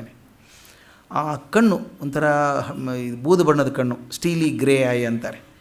ಆಕೆ ಹಿಂಗೆ ನೋಡಿದರೆ ನಿಮ್ಮನ್ನು ನೋಡ್ತಾರೆ ಅನಿಸಲ್ಲ, ನಿಮ್ಮ ಥ್ರೂ ಎಕ್ಸ್ರೇ ನೋಡ್ದಂಗೆ ಅನಿಸ್ತಿತ್ತು. ಹಿಂಗೆ ನನ್ನ ಕೈ ಹಿಡ್ಕೊಂಡು ವಾಟ್ ಆರ್ ಯು ಡೂಯಿಂಗ್, ಏನು ಮಾಡ್ತೀಯಾ ಅಂತ ಕೇಳಿದರು. ನಾನು ಕೆಮಿಸ್ಟ್ರಿ ಸ್ಟೂಡೆಂಟು ಅಂದೆ. Okay go after the pharmacy ನೋಡ್ಕೊ ಅಂದರು. ನೀನು ಯಾವ ಜಾತಿ ಎಲ್ಲಿ ಅವನು ಏನೂ ಕೇಳಿಲ್ಲ. ಆಯಿತು, ಒಂದು ಬ್ಯಾಗ್ ಹಿಡ್ಕೊಂಡಲ್ಲಿ ಹೋದೆ. ಒಂದು ದೊಡ್ಡ ಹಾಲು, ಈ ರೂಮಿನ ಅರ್ಧ ಹಾಲ್ ಇತ್ತು. ಅಲ್ಲಿ 3 ಜನ ಇದ್ದರು. ನನಗೊಂದು ಹಾಸಿಗೆ ಹಾಸಿದ್ರು, ಒಂದು ಚೀಲ ಇಟ್ಕೊಟ್ರು. ನಾನು ಬ್ಯಾಗ್ ಇಟ್ಕೊಂಡೆ. ಒಬ್ಬ ಸಿಸ್ಟರ್ ಕರ್ಕೊಂಡು ಹೋಗಿ ಫಾರ್ಮಸಿ ಔಷಧಿ ಕೊಡೋದು ಹೇಗೆ, ಅದೇನು ದುಡ್ಡು ಕೊಡೋಂಗಿಲ್ಲ ಏನಿಲ್ಲ. ಅಲ್ಲಿ ಹಿಂದೆ ಅವ್ರು ರೋಗಿಗಳಿಗೆ ಕೊಡೋದು ಬರ್ಕೋಬೇಕು, ರೋಗಿ ಹೆಸರು ಬರ್ಕೋಬೇಕು, ಏನು ಔಷಧಿ ಕೊಟ್ಟೆ ಬರ್ಕೋಬೇಕು ಅಷ್ಟೇ. ಬರ್ಕೋತೀನಿ ಹಿಂದೆ. ಅವತ್ತಿನ ದಿವಸ ಏನಾಗಲಿಲ್ಲ. ಮರುದಿನ ಮಧ್ಯಾಹ್ನ ಒಂದು ಘಟನೆ ಆಯಿತು. ಅದ್ರ ಬಗ್ಗೆ ಬರೆದಿದ್ದೆ, ತುಂಬ ಪ್ರಸಿದ್ಧ ಆಯ್ತು ಅದು ಬರೆದಿದ್ದು. ಅವಾಗ ರೀಡರ್ಸ್ ಡೈಜೆಸ್ಟಿಗೆ ಬರೆದಿದ್ದೆ ಅವಾಗ ಅದನ್ನು. ಮಧ್ಯಾಹ್ನ ಸುಮಾರು 2 ಗಂಟೆ ಹೊತ್ತಿಗೆ ಮಿಷನರೀಸ್ ಆಫ್ ಚಾರಿಟೀಸ್ ವಾಲಂಟಿಯರ್ಸ್ ಇರ್ತಾರಲ್ಲ, ಸ್ವಯಂ ಸೇವಕರು, ಒಬ್ಬ ಮುದುಕಿನ ಹೊತ್ಕೊಂಬಂದರು, ಸ್ಟ್ರೆಚರ್ ಮೇಲೆ ಕರ್ಕೊಂಬಂದರು. ಆಕೆಗೆ ಎಚ್ಚರಿಲ್ಲ, ಎಷ್ಟು ವಯಸ್ಸು ಅಂತ ಗೊತ್ತಾಗಲ್ಲ. 85 ಆಗ್ಬೋದು, 90 ಆಗ್ಬೋದು. ದೇಹದಲ್ಲಿ ಏನೂ ಇಲ್ಲ, ಇಮ್ಯಾಷಿಯೇಟೆಡ್ ಬಾಡಿ, ಏನೂ ಇಲ್ಲ. ಆದರೆ ಆಕೆಯನ್ನು ಬಡಬಡಿಸ್ತಾ ಇದ್ದಾಳೆ ಬಂಗಾಲಿ ಭಾಷೆಯಲ್ಲಿ. ಏನು ಅಂತ ಗೊತ್ತಾಗಲಿಲ್ಲ. ಮದರ್ ಬಂದರು, ಇನ್ನೊಂದಿಬ್ಬರು ಸಿಸ್ಟರ್ ಕರ್ಕೊಂಡು ಹೋಗಿ ಆ ಮುದುಕಿಗೆ ಸ್ನಾನಕ್ಕೆ ಹಾಕಿ ಗೌನ್ ಹಾಕಿ ಡಾಕ್ಟ್ರನ್ನ ಕರೆಸಿದರು. ಎಚ್ಚರಿಲ್ಲ ಆಕೆಗೆ. ಡಾಕ್ಟ್ರ್ ಬಂದು ಪರೀಕ್ಷೆ ಕೊಟ್ಟರು, ಡ್ರಿಪ್ ಹಾಕಿದರು. ಆಕೆಯನ್ನು ಬಡಬಡಿಸ್ತಾನೇ ಇದ್ಲು. ಮದರ್ ಪಕ್ಕದಲ್ಲಿ ಕೂತು ಆಕೆ ಕಾಲು ಒತ್ತಿ ಬೆನ್ನ ಮೇಲೆ ಕೈ ಆಡಿಸ್ತಾಯಿದ್ರು. ನಾನು ಬಂಗಾಲಿ ಬರದೇ ಇರೋದ್ರಿಂದ ಸಿಸ್ಟರ್ ಕೇಳಿದೆ, ಏನು ಅಂತಾಳೆ ಆಕೆ, ಏನು ನಡೆದಿದೆ ಇದು ಅಂತ ಕೇಳಿದೆ. ಆಕೆ ಹೇಳಿದರು, ಇಷ್ಟು ಘಟನೆ ಗೊತ್ತಾಗುತ್ತೆ ರಫ್ಲಿ ನಮಗೆ. ಏನಂದರೆ ಈ ಮುದುಕಿ ಒಂದು ಬ್ರಾಹ್ಮಣ ಮುದುಕಿ. ಸಣ್ಣ ವಯಸ್ಸಿಗೆ ಅಂದರೆ ಹುಡುಗ 1 ವರ್ಷದವನಿದ್ದಾಗ ತನ್ನ ಗಂಡನ ಕಳ್ಕೊಂಡಿದ್ದಾಳೆ. ಅಡುಗೆ ಮಾಡಿ ಮತ್ತವ್ರ ಮನೆ ಕೆಲಸ ಮಾಡಿ ಮಗುನ ಬೆಳೆಸಿದ್ದಾಳೆ. ಅವನು ಶಿಕ್ಷಣ ಕೊಟ್ಟಿದ್ದಾಳೆ, ಮದುವೆ ಮಾಡಿದ್ದಾಳೆ. ಮದುವೆ ಆದಮೇಲೆ ಅತ್ತೆ ಸೊಸೆಗೆ ಹೊಂದಲಿಲ್ವೋ, ಏನೂ ತಕರಾರಾಗಿದೆ. ಒಟ್ಟು ಏನು ತಕರಾರು ಅಂತ ಗೊತ್ತಾಗಿಲ್ಲ. ಮಗನೇ ಆ ತಾಯಿನ ಮನೆಯಿಂದ ಹೊರಗೆ ಹಾಕಿದ್ನೋ ಅಥವಾ ತಾನೇ ಹೊರಗೆ ಬಂದಲೋ ಗೊತ್ತಿಲ್ಲ. ಹೊರಗೆ ಬಂದು ದೇಹದಲ್ಲಿ ಶಕ್ತಿ ಇರೋವರೆಗೂ ಅಲ್ಲಿ ಇಲ್ಲಿ ಅಡುಗೆ ಮಾಡಿಕೊಂಡು ಜೀವನ ಮಾಡಿದ್ದಾಳೆ. ಈಗ ಆಗ್ತಾಯಿಲ್ಲ, ಕೆಲಸ ಯಾರು ಕೊಡ್ತಾರೆ, ವಯಸ್ಸಾಗಿದೆ, ಭಿಕ್ಷೆ ಬೇಡ್ತಾ ಇದ್ದಾಳೆ.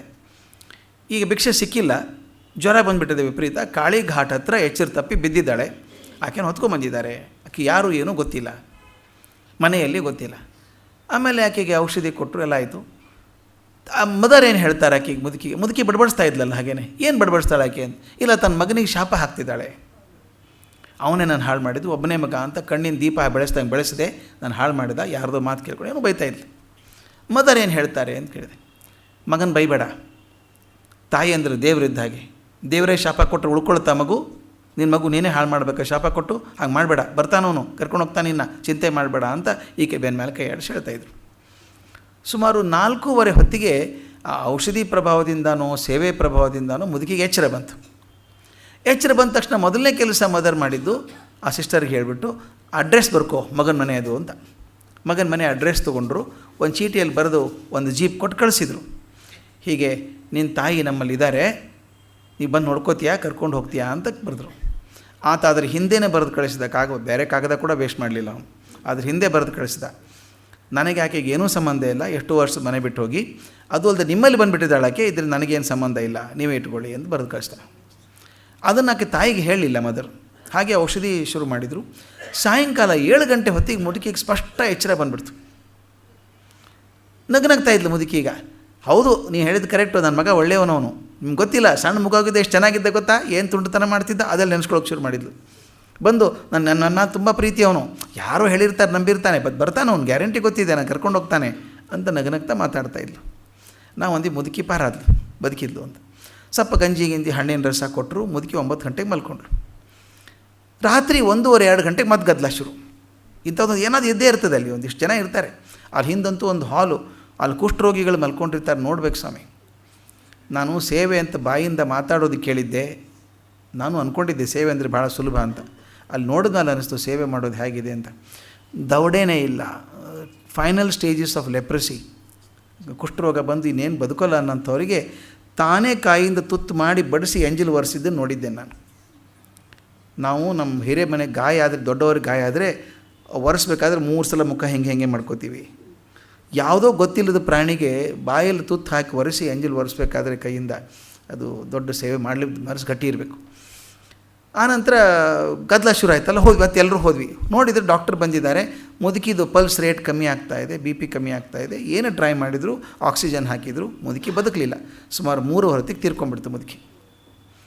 ನಮಗೂ ಕೆಟ್ಟ ಅನಿಸ್ತು, ಪಾಪ ಮುದುಕಿ ಬದುಕಲಿಲ್ಲಲ್ಲ ಅಂತ. ತಕ್ಷಣ ಏನು ಮಾಡಿದರು, ಮದರ್ ಒಂದು ಚೀಟಿ ಬರೆದು ಮತ್ತೆ ಅವ್ನ ಮನೆಗೆ ಕಳಿಸಿದ್ರು, ಮಗನ ಮನೆಗೆ. ನೋಡಪ್ಪ, ನಿನ್ನ ತಾಯಿ ಈಗ ತಾನೇ ಹೋದರು, ದೇಹ ತೊಗೊಂಡು ಹೋಗ್ತೀಯಾ ಅಂತ. ಅವನು ಮತ್ತೆ ಹೊರಟಾಗಿ ಬೈದ, ಡ್ರೈವರ್ಗೂ ಬೈದಿದ್ದಾನೆ, ಹಿಂದೂ ಬರೆದು ಕಳಿಸ್ದ.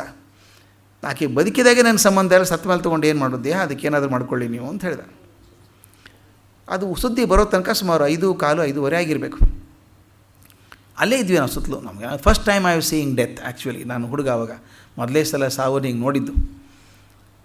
ಬಂದ ತಕ್ಷಣ ಮದರು ಆ ಚೀಟಿ ನೋಡಿದರು, ಆ ಕಡೆ ನೋಡಿದರು. ಅದು ಏನು ಅನ್ನಿಸ್ತೋ ಗೊತ್ತಿಲ್ಲ, ನನ್ನ ಕಡೆ ತಿರುಗಿಬಿಟ್ಟು ಆರ್ ಯು ಎ ಬ್ರಾಹ್ಮಿನ್ ಅಂತ ಕೇಳಿದರು. ನೀನು ಬ್ರಾಹ್ಮಣನ ಅಂತ ಕೇಳಿದರು. ಹೌದು ಅಂದೆ. ತಕ್ಷಣ ಏನು ಕೇಳಬೇಕಾಕೆ, can you do the rituals for this lady, ಈ ಮುದುಕಿಗೆಲ್ಲ ಕರ್ಮ ಮಾಡ್ತೀಯಾ ಅಂದರು. ನನಗೆ ಒಂಥರ ಶಾಕ್ ಹೊಡೆದಂಗೆ. ಸಂಪ್ರದಾಯದಿಂದ ಬಂದಂಥ ಮನುಷ್ಯರು ನಾವೆಲ್ಲ. ನಮ್ಮಲ್ಲಿ ನಂಬಿಕೆ ಏನು ಅಂದರೆ, ತಂದೆ ತಾಯಿ ಬದುಕಿದ್ರೆ ಸ್ಮಶಾನಕ್ಕೆ ಹೋಗಬಾರ್ದು ಅಂತೆ. ಸ್ಮಶಾನಕ್ಕೆ ಹೋಗಬಾರ್ದು ಅಂತಿದ್ದಾಗ ಆಕೆ ಸ್ಮಶಾನಕ್ಕೆ ಹೋಗು ಅಂತ ಹೇಳ್ತಾ ಇಲ್ಲ, ಮಗ ಮಾಡೋ ಕರ್ಮಗಳನ್ನೆಲ್ಲ ಮಾಡು ಅಂತ ಹೇಳ್ತಾರೆ. ನನಗೆ ಪ್ರಾಮಾಣಿಕವಾಗಿ ಹೇಳಬೇಕು, ನನಗೊಂದು ಕ್ಷಣ ಬೇಡ ಅನಿಸ್ಬಿಡ್ತು. ಒಂದು ಸಲ ಮನಸ್ಸು ಹೊಯ್ದಾಡ್ತು. ಅದು 2ನೇ ಕ್ಷಣ ಅಂದ್ಕೊಂಡು ಏನು ಅಂತ ಹೋಗಿದ್ದೀನಿ ನಾನಲ್ಲಿ. ಆಶ್ರಮಕ್ಕೆ ಹೋದದ್ದು ಆ್ಯಸ್ ಅ ವಾಲಂಟಿಯರ್, ಸ್ವಯಂ ಸೇವಕ ಅಂತ. ಸ್ವಯಂ ಸೇವಕರಿಗೆ ಆಯ್ಕೆ ಇಲ್ಲ, ಆಯ್ಕೆ ಇರೋದು ಬಿಸ್ನೆಸ್ಸಲ್ಲಿ. ಸ್ವಯಂ ಸೇವಕ ಕೆಲಸ ಅಲ್ಲ. ಸ್ವಯಂ ಸೇವಕ ಎಲೆ ಎತ್ತು ಅಂದರೆ ಎತ್ತಬೇಕು, ಊಟ ಮಾಡೋದು ಊಟ ಮಾಡಬೇಕು, ಏನು ಹೇಳಿದ್ರು ಮಾಡಬೇಕು. ನಾನು ಆಗಬಹುದು ಅಂದೆ. ನನಗೇನೂ ಗೊತ್ತಿಲ್ಲ. ನನಗೆ ಮನಸ್ಸಲ್ಲಿ ಒಂದು ಭಾವನೆ ಕಾಡ್ತಾಯಿತ್ತು. ಇದು ನಂಬಿಕೆ ಅನ್ನೋದು ಭಾಳ ಕೆಟ್ಟ, ಒಳಗೆ ಕೊರಿತದೆ. ಹೊರಗಡೆ ಏನಾದರೂ ಮುಖ ತೋರಿಸ್ಕೋಬೋದು.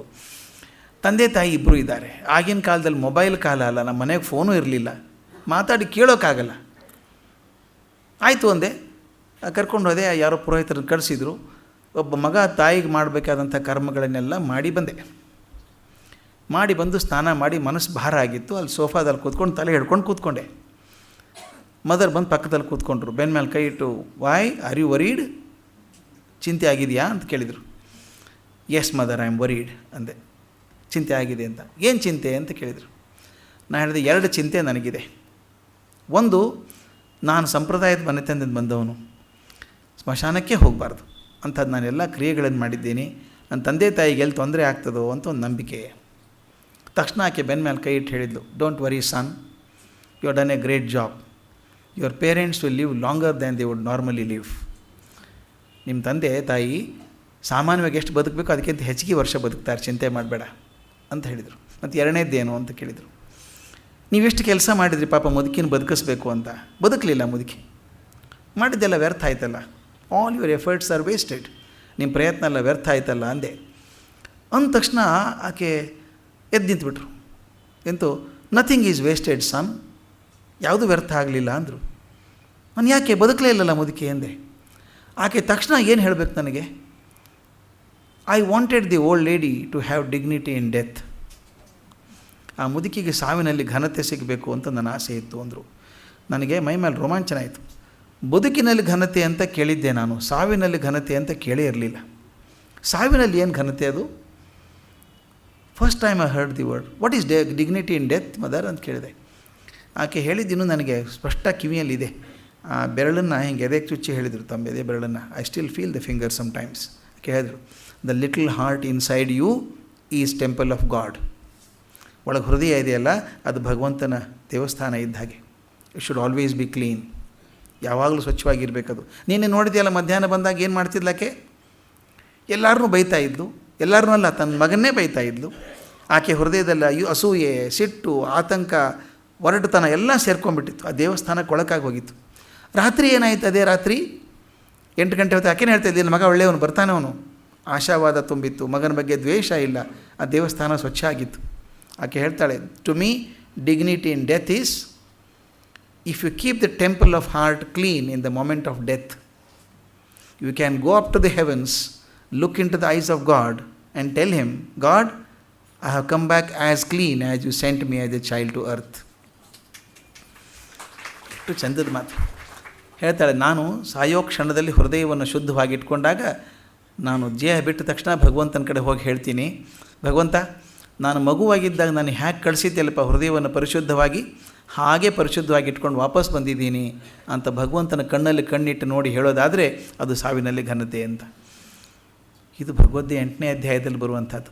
ನಿನ್ನ ಹೃದಯವನ್ನು ಕನೇ ಘಳಿಗೆವರೆಗೆ ಶುದ್ಧವಾಗಿಟ್ಟುಕೋ, ಭಗವಂತನ ನಾಮಸ್ಮರಣೆ ಮಾಡೋದಾದರೆ ನನ್ನನ್ನು ಸೇರ್ಕೋತೀಯ ಅಂತ ಹೇಳೋದು. ಎಷ್ಟು ಸಾಂದರ್ಭಿಕವಾಗಿ ಬರುತ್ತೆ ನೋಡಿ ಅದು.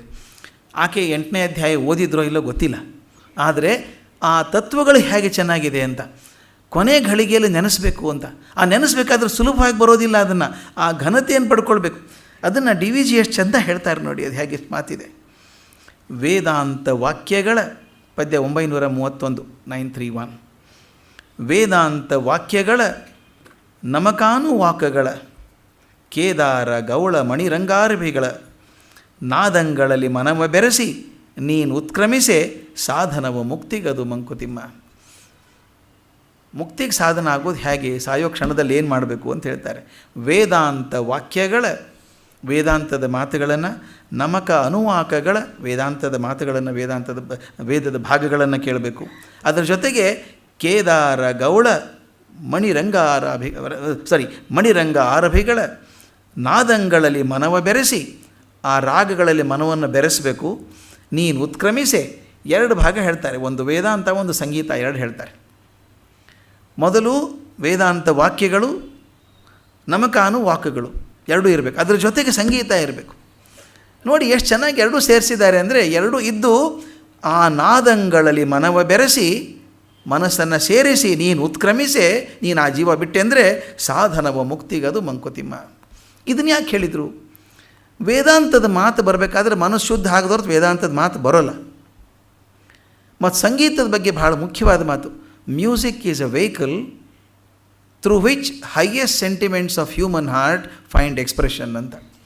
ಮನುಷ್ಯನ ಅತ್ಯಂತ ಶ್ರೇಷ್ಠವಾದ ಭಾವನೆಗಳು ಪ್ರಚುರ ಆಗುವಂಥದ್ದು ಸಂಗೀತದಲ್ಲಿ ಅಂತ.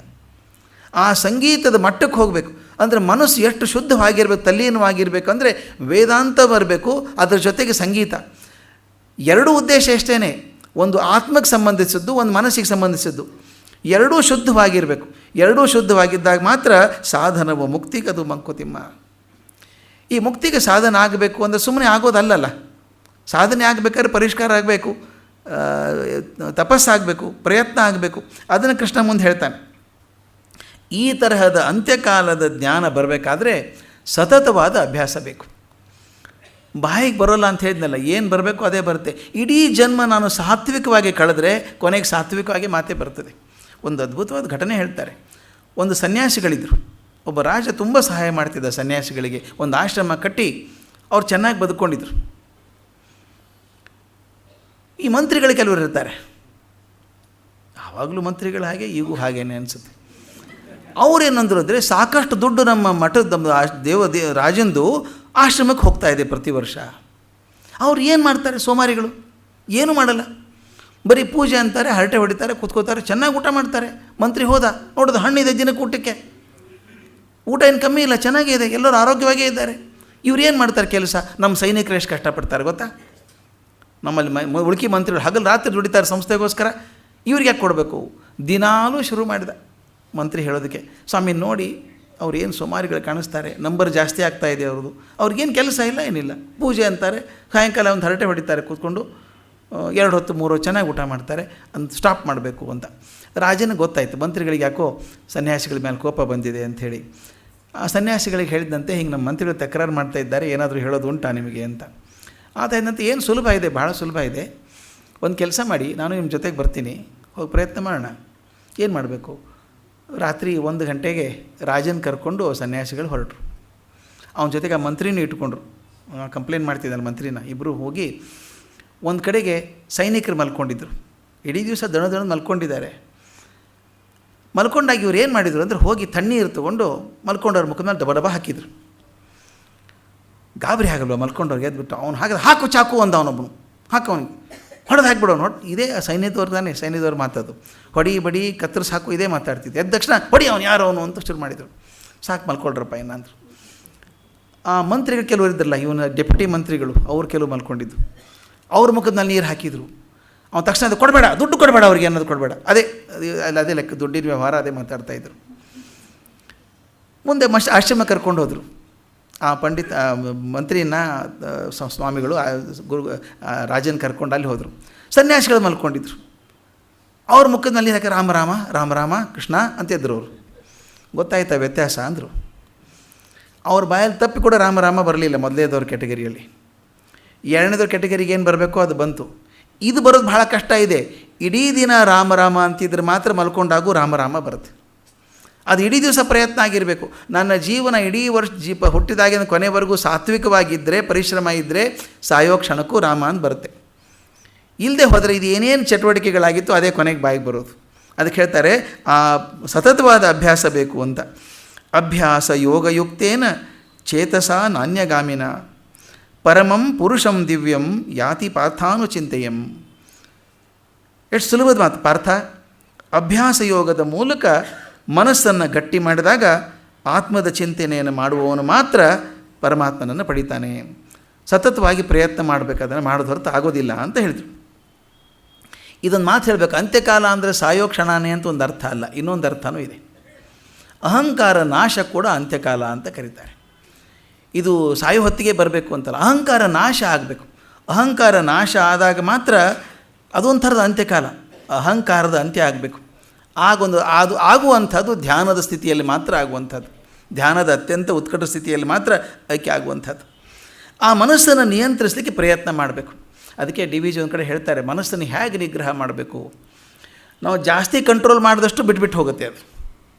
ಅದಕ್ಕೆ ಹೇಳ್ತಾರೆ, ಮನವನಾಳುವುದು ಹಠದ ಮಗುವನಾಳುವನ ಎದೆ, ಇನಿತಿನಿತು ಸವಿಯುಣಿಸು ಸವಿಕಥೆಗಳಿಂದೆ, ಅನುಕೂಲಿಸದು ಬರಿಯ ಕೂಗು ಬಡಿತಗಳಿನದೆ, ಇನಿತಿತ್ತು ಮರಸಿನಿತ ಮಂಕುತಿಮ್ಮ.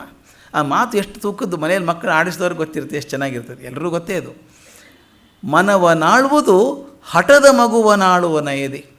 ಈ ಮೊಂಡ ಮಗು ಇರ್ತವೆ ಸಾಮಾನ್ಯವಾಗಿ, ಎಲ್ಲ ಮಕ್ಕಳು ಹಿಂಗೆ ಇರಬೇಕಾದ್ದೇ, ಬುದ್ಧಿವಂತ ಮಕ್ಕಳೆಲ್ಲ ಹಠ ಇರ್ತವೆ. ಯಾರ ತಾಯಿಂದ ಕೆಲವು ಮಗು ಭಾಳ ಹಠ ಮಾಡ್ತಾನೆ ಅಂದಾಗ ಸಂತೋಷ ಪಡಿ ಅಂತ ಹೇಳ್ತೀನಿ, ದುಃಖ ಪಡಬೇಡಿ. ಚಟುವಟಿಕೆ ಇದ್ದರೆ ಬುದ್ಧಿವಂತಿಕೆ ಲಕ್ಷಣ ಅದು. ಮನವನಾಳುವುದು ಹಠದ ಮಗುವನಾಳುವನ ಎದೆ, ಇನಿತಿನಿತು ಸವಿಯುಣಿಸು ಸವಿಕಥೆಗಳಿಂದೆ. ಆ ಮಗು ಊಟ ಮಾಡಿಸ್ಬೇಕಾದ್ರೆ ಅಮ್ಮನ ಪುಣ್ಯ ಎಲ್ಲ ಖರ್ಚಾಗತ್ತೆ. ಆ ನೋಡು ಚಂದ್ರಪ್ಪ ನೋಡು, ಅಲ್ಲೊಂದು ಬಸ್ ನೋಡು, ಆ ಲಾರಿ ನೋಡು, ಹೇಳಿ ಹೇಳಿ ತಿನ್ನಿಸ್ಬೇಕು. ಇನಿತಿನಿತು ಸವಿಯುಣಿಸು, ಒಳ್ಳೆ ಊಟನೂ ಇರಬೇಕು, ಸವಿಯಾದ ಉಣಿಸಿರಬೇಕು. ಸವಿ ಕಥೆಗಳಿಂದೆ ಅನುಕೂಲಿಸದು ಬರಿಯ ಕೂಗು ಬಡಿತಗಳಿನದೆ. ಕೆಲವರು ಬರೀ ಬೈತಿರ್ತೀನಿ, ನಾನೊಂದು ಕತೆ ಬರೆದಿದ್ದೆ ಅದನ್ನು ಹಾಗೇನೆ. ನಮ್ಮ ತಂದೆ ಕೋಲಾರದಲ್ಲಿದ್ದರು. ಕೋಲಾರದಲ್ಲಿದ್ದಾಗ ಗೌರ್ಮೆಂಟ್ ಆಫೀಸ್ ಮನೆ, ಗೌರ್ಮೆಂಟ್ ಕ್ವಾರ್ಟರ್ಸ್ ಅದು, ಒಂದೇ ಗೋಡೆ. ಇನ್ನೊಬ್ಬರು ತಹಶೀಲ್ದಾರ್ ಬಂದರು ಆ ಮನೆಗೆ, ಹೊಸದಾಗಿ ಬಂದರು. ನನಗೆ ಅವ್ರು ಯಾರು ಗೊತ್ತಿಲ್ಲ, ನಾನು ಹೋಗೋದೇ ಸೂಟಿಗೊಮ್ಮೆ ಹೋಗೋನು. ಹೊಸ ಮನೆ ಅಡ್ಜಸ್ಟ್ ಮಾಡ್ತಾಯಿದ್ರು, ಗಂಡ ಹೆಂಡತಿ ಎಲ್ಲ ಸೇರಿ. ಒಂದು ವಾರ ಆದಮೇಲೆ ನಮ್ಮ ತಂದೆ ಅವ್ರ ಮನೆಗೆ ಊಟಕ್ಕೆ ಕರೆದ್ರು. ಊಟಕ್ಕೆ ಬಂದಾಗ ಅವ್ರನ್ನ ಯಜಮಾನ್ರು ನಾನು ಕೇಳಿದರು, ತಹಶೀಲ್ದಾರು, ನಿನಗೆ ತೆಲುಗು ಬರುತ್ತೇನೋ, ತುಂಬ ತೆಲುಗು ಜಾಸ್ತಿ ಅಲ್ವ ತೆಲುಗು ಕೋಲಾರದಲ್ಲಿ, ತೆಲುಗು ಬರುತ್ತೇನೋ ಅಂತ ಕೇಳಿದರು. ನನಗೆ ಭಾಳ ಬರಲ್ಲ, ಒಂದು ವಾಕ್ಯ ಬರುತ್ತೆ ಅಂದೆ. ಒಂದೇ ವಾಕ್ಯ ಬರುತ್ತಾ? ಅದೆಂಥ ಮಹಾವಾಕ್ಯಪ್ಪ ಅದು, ಒಂದೇ ವಾಕ್ಯ ನಿನಗೆ ಅಂತ ಕೇಳಿದರು. ನಾನು ಅದೇ ಚಂಪಲಿಗೆ ರೊಂಡಿಸ್ತಾನು ಅಂತ ಹೇಳಿದೆ. ನನಗದು ಅರ್ಥ ಗೊತ್ತಿರಲಿಲ್ಲ. ಚಂಪಲಿಗೆ ರೊಂಡಿಸ್ತಾನು ಅಂತ. ಅಯ್ಯೋ ಕರ್ಮ, ಇದನ್ನ ಯಾಕೆ ನೆನಪಿಟ್ಕೊಂಡಿದೆಯೋ ಅಂದರು. ಹಂಗಂದ್ರೆ ಏನು ಅಂತ ಕೇಳಿದೆ. ಅವ್ರು ಹೇಳಿದ, ಅದ ನಿನಗೆ ಗೊತ್ತಿಲ್ವಾ, ಮತ್ತು ಹಂಗೆ ಯಾಕೆ ಬಳಸ್ತೀಯ ಅದನ್ನು? ಚಂಪಲಿಗೆ ರೊಂಡಿಸಿ ಕೆನ್ನೆಗೆ ಹೊಡಿತೀನಿ ಅಂತ ಹಾಗೆ ಅಂದರು. ನಾನು ಸುಮ್ಮನೆ ಆಗಿಬಿಟ್ಟೆ, ಅದು ಗೊತ್ತಪ್ಪಾಯಿತು ಅಂತ. ನಿನಗೆ ಹೆಂಗೆ ಬಂತಿದ್ದು ಅಂದರು.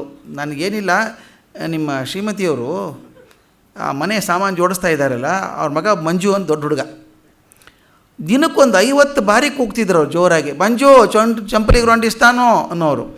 ಅದು 50 ಸಲ ಕೇಳಿ ಕೇಳಿ ಅದೇನೋ ಪದ ಇರಬೇಕು ಅಂತ ನನ್ನ ತಲೆಗೆ ಬಂದಿದ್ದದು. ನಾನು ಹೇಳಿದೆ, ಅದು ಒಂದೇ ಸೆಂಟೆನ್ಸ್ ಬರೋದು ಅಂತ. ತಹಶೀಲ್ದಾರ್ ಹೆಂಡ್ತಿಗೆ ಬೈದರು, ನೋಡು ನೀನು ಬೈದು ನಿಮ್ಮ ಮಗನಲ್ಲ, ಪಕ್ಕದ ಹುಡುಗನೂ ಕೆಡಿಸ್ತೀಯ ಅವನ್ನ ಅಂತ ಹೇಳಿದರು. ಕೇಳಿದ ಅದೊಂದೇ ಅಭ್ಯಾಸ ಅದೊಂದು.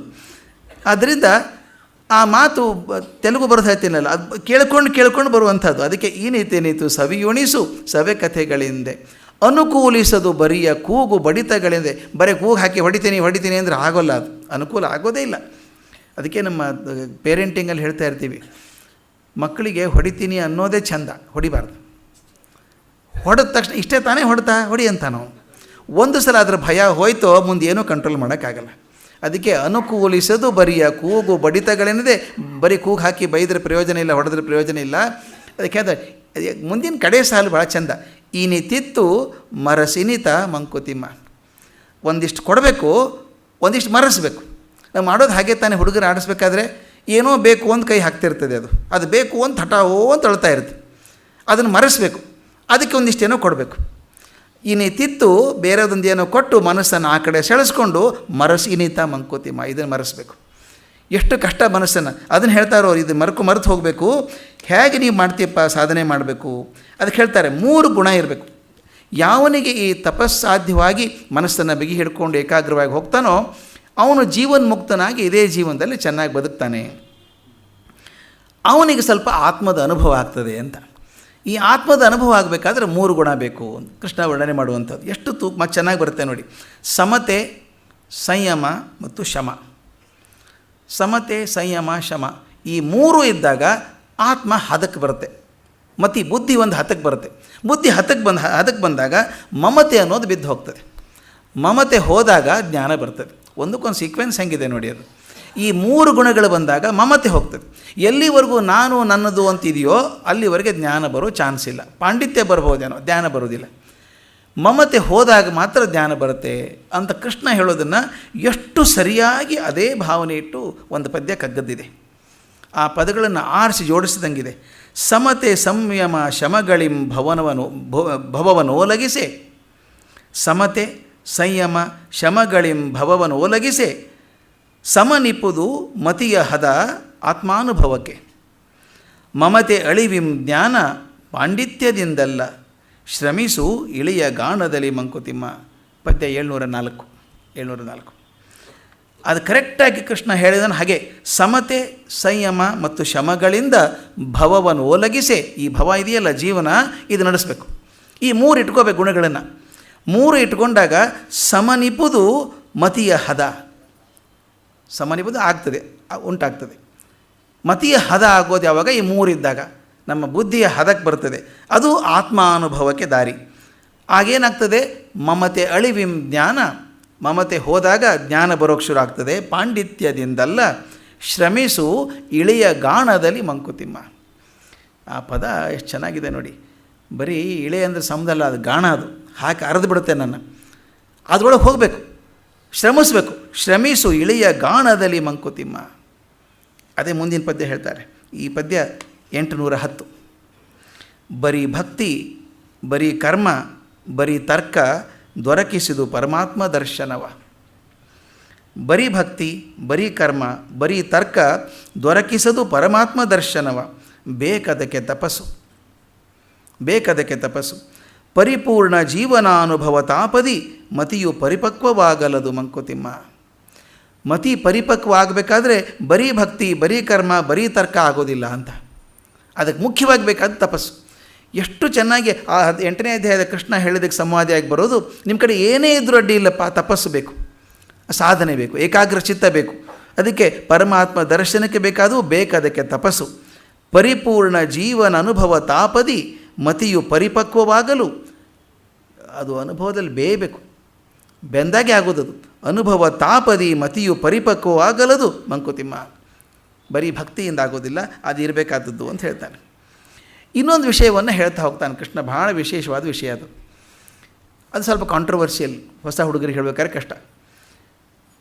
ಕೃಷ್ಣ ಹೇಳೋದು ಉತ್ತರಾಯಣ ಪರ್ವಕಾಲ, ದಕ್ಷಿಣಾಯಣ ಪರ್ವಕಾಲ ಅಂತ 2 ಇದೆ.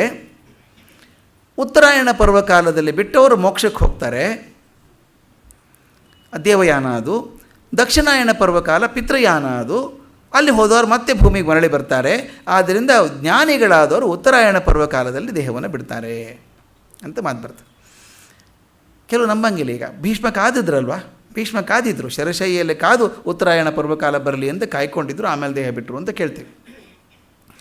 ಹಾಗೆ ನಮ್ಮ ಕೈಯಲ್ಲಿದೆಯಾ ದೇಹ ಬಿಡೋದು? ಅಕಸ್ಮಾತ್ತಾಗಿ ದಕ್ಷಿಣಾಯನ ಪರ್ವಕಾಲದಲ್ಲಿ ದೇಹ ಹೋಯ್ತಪ್ಪ, ಏನು ಮಾಡೋದು? ನಮ್ಮ ತಪ್ಪ ಅದು. ಹಾಗಾದರೆ ಅದು ಮುಖ್ಯ ಅಲ್ಲ ಅಂತ ಒಂದು ಮಾತು ಬರ್ತದೆ. ಈಗ ದಕ್ಷಿಣಾಯನ ಅಥವಾ ಕೃಷ್ಣ ಪಕ್ಷ ಅಥವಾ ಪಿತೃಯಾನ ಅಂತ ಹೇಳಿದ್ನಲ್ಲ, ಅದು ಹೋದರೆ ಮತ್ತೆ ಸಂಸಾರಕ್ಕೆ ವಾಪಸ್ ಬರ್ತಾರೆ ಅಂತ. ಒಂದು ಊರ್ಧ್ವಮುಖಯಾನ, ಇನ್ನೊಂದು ಅಧೋಮುಖಯಾನ ಅಂತ ಹೇಳ್ತಾನೆ. ಯಾರು ಊರ್ಧ್ವಮುಖವಾಗಿ ಹೋಗ್ತಾರೋ ಉತ್ತರಾಯಣ ಪರ್ವಕಾಲದಲ್ಲಿ ಅವರ ಜೀವನ ಚಕ್ರದಿಂದ ಪಾರಾಗಿ ಹೋಗ್ತಾರೆ. ಕೃಷ್ಣ ಅರ್ಜುನ ಕೇಳ್ತಾನೆ, ಹಾಗಾದರೆ ಪಾರಾಗೋದು ಹೇಗೆ?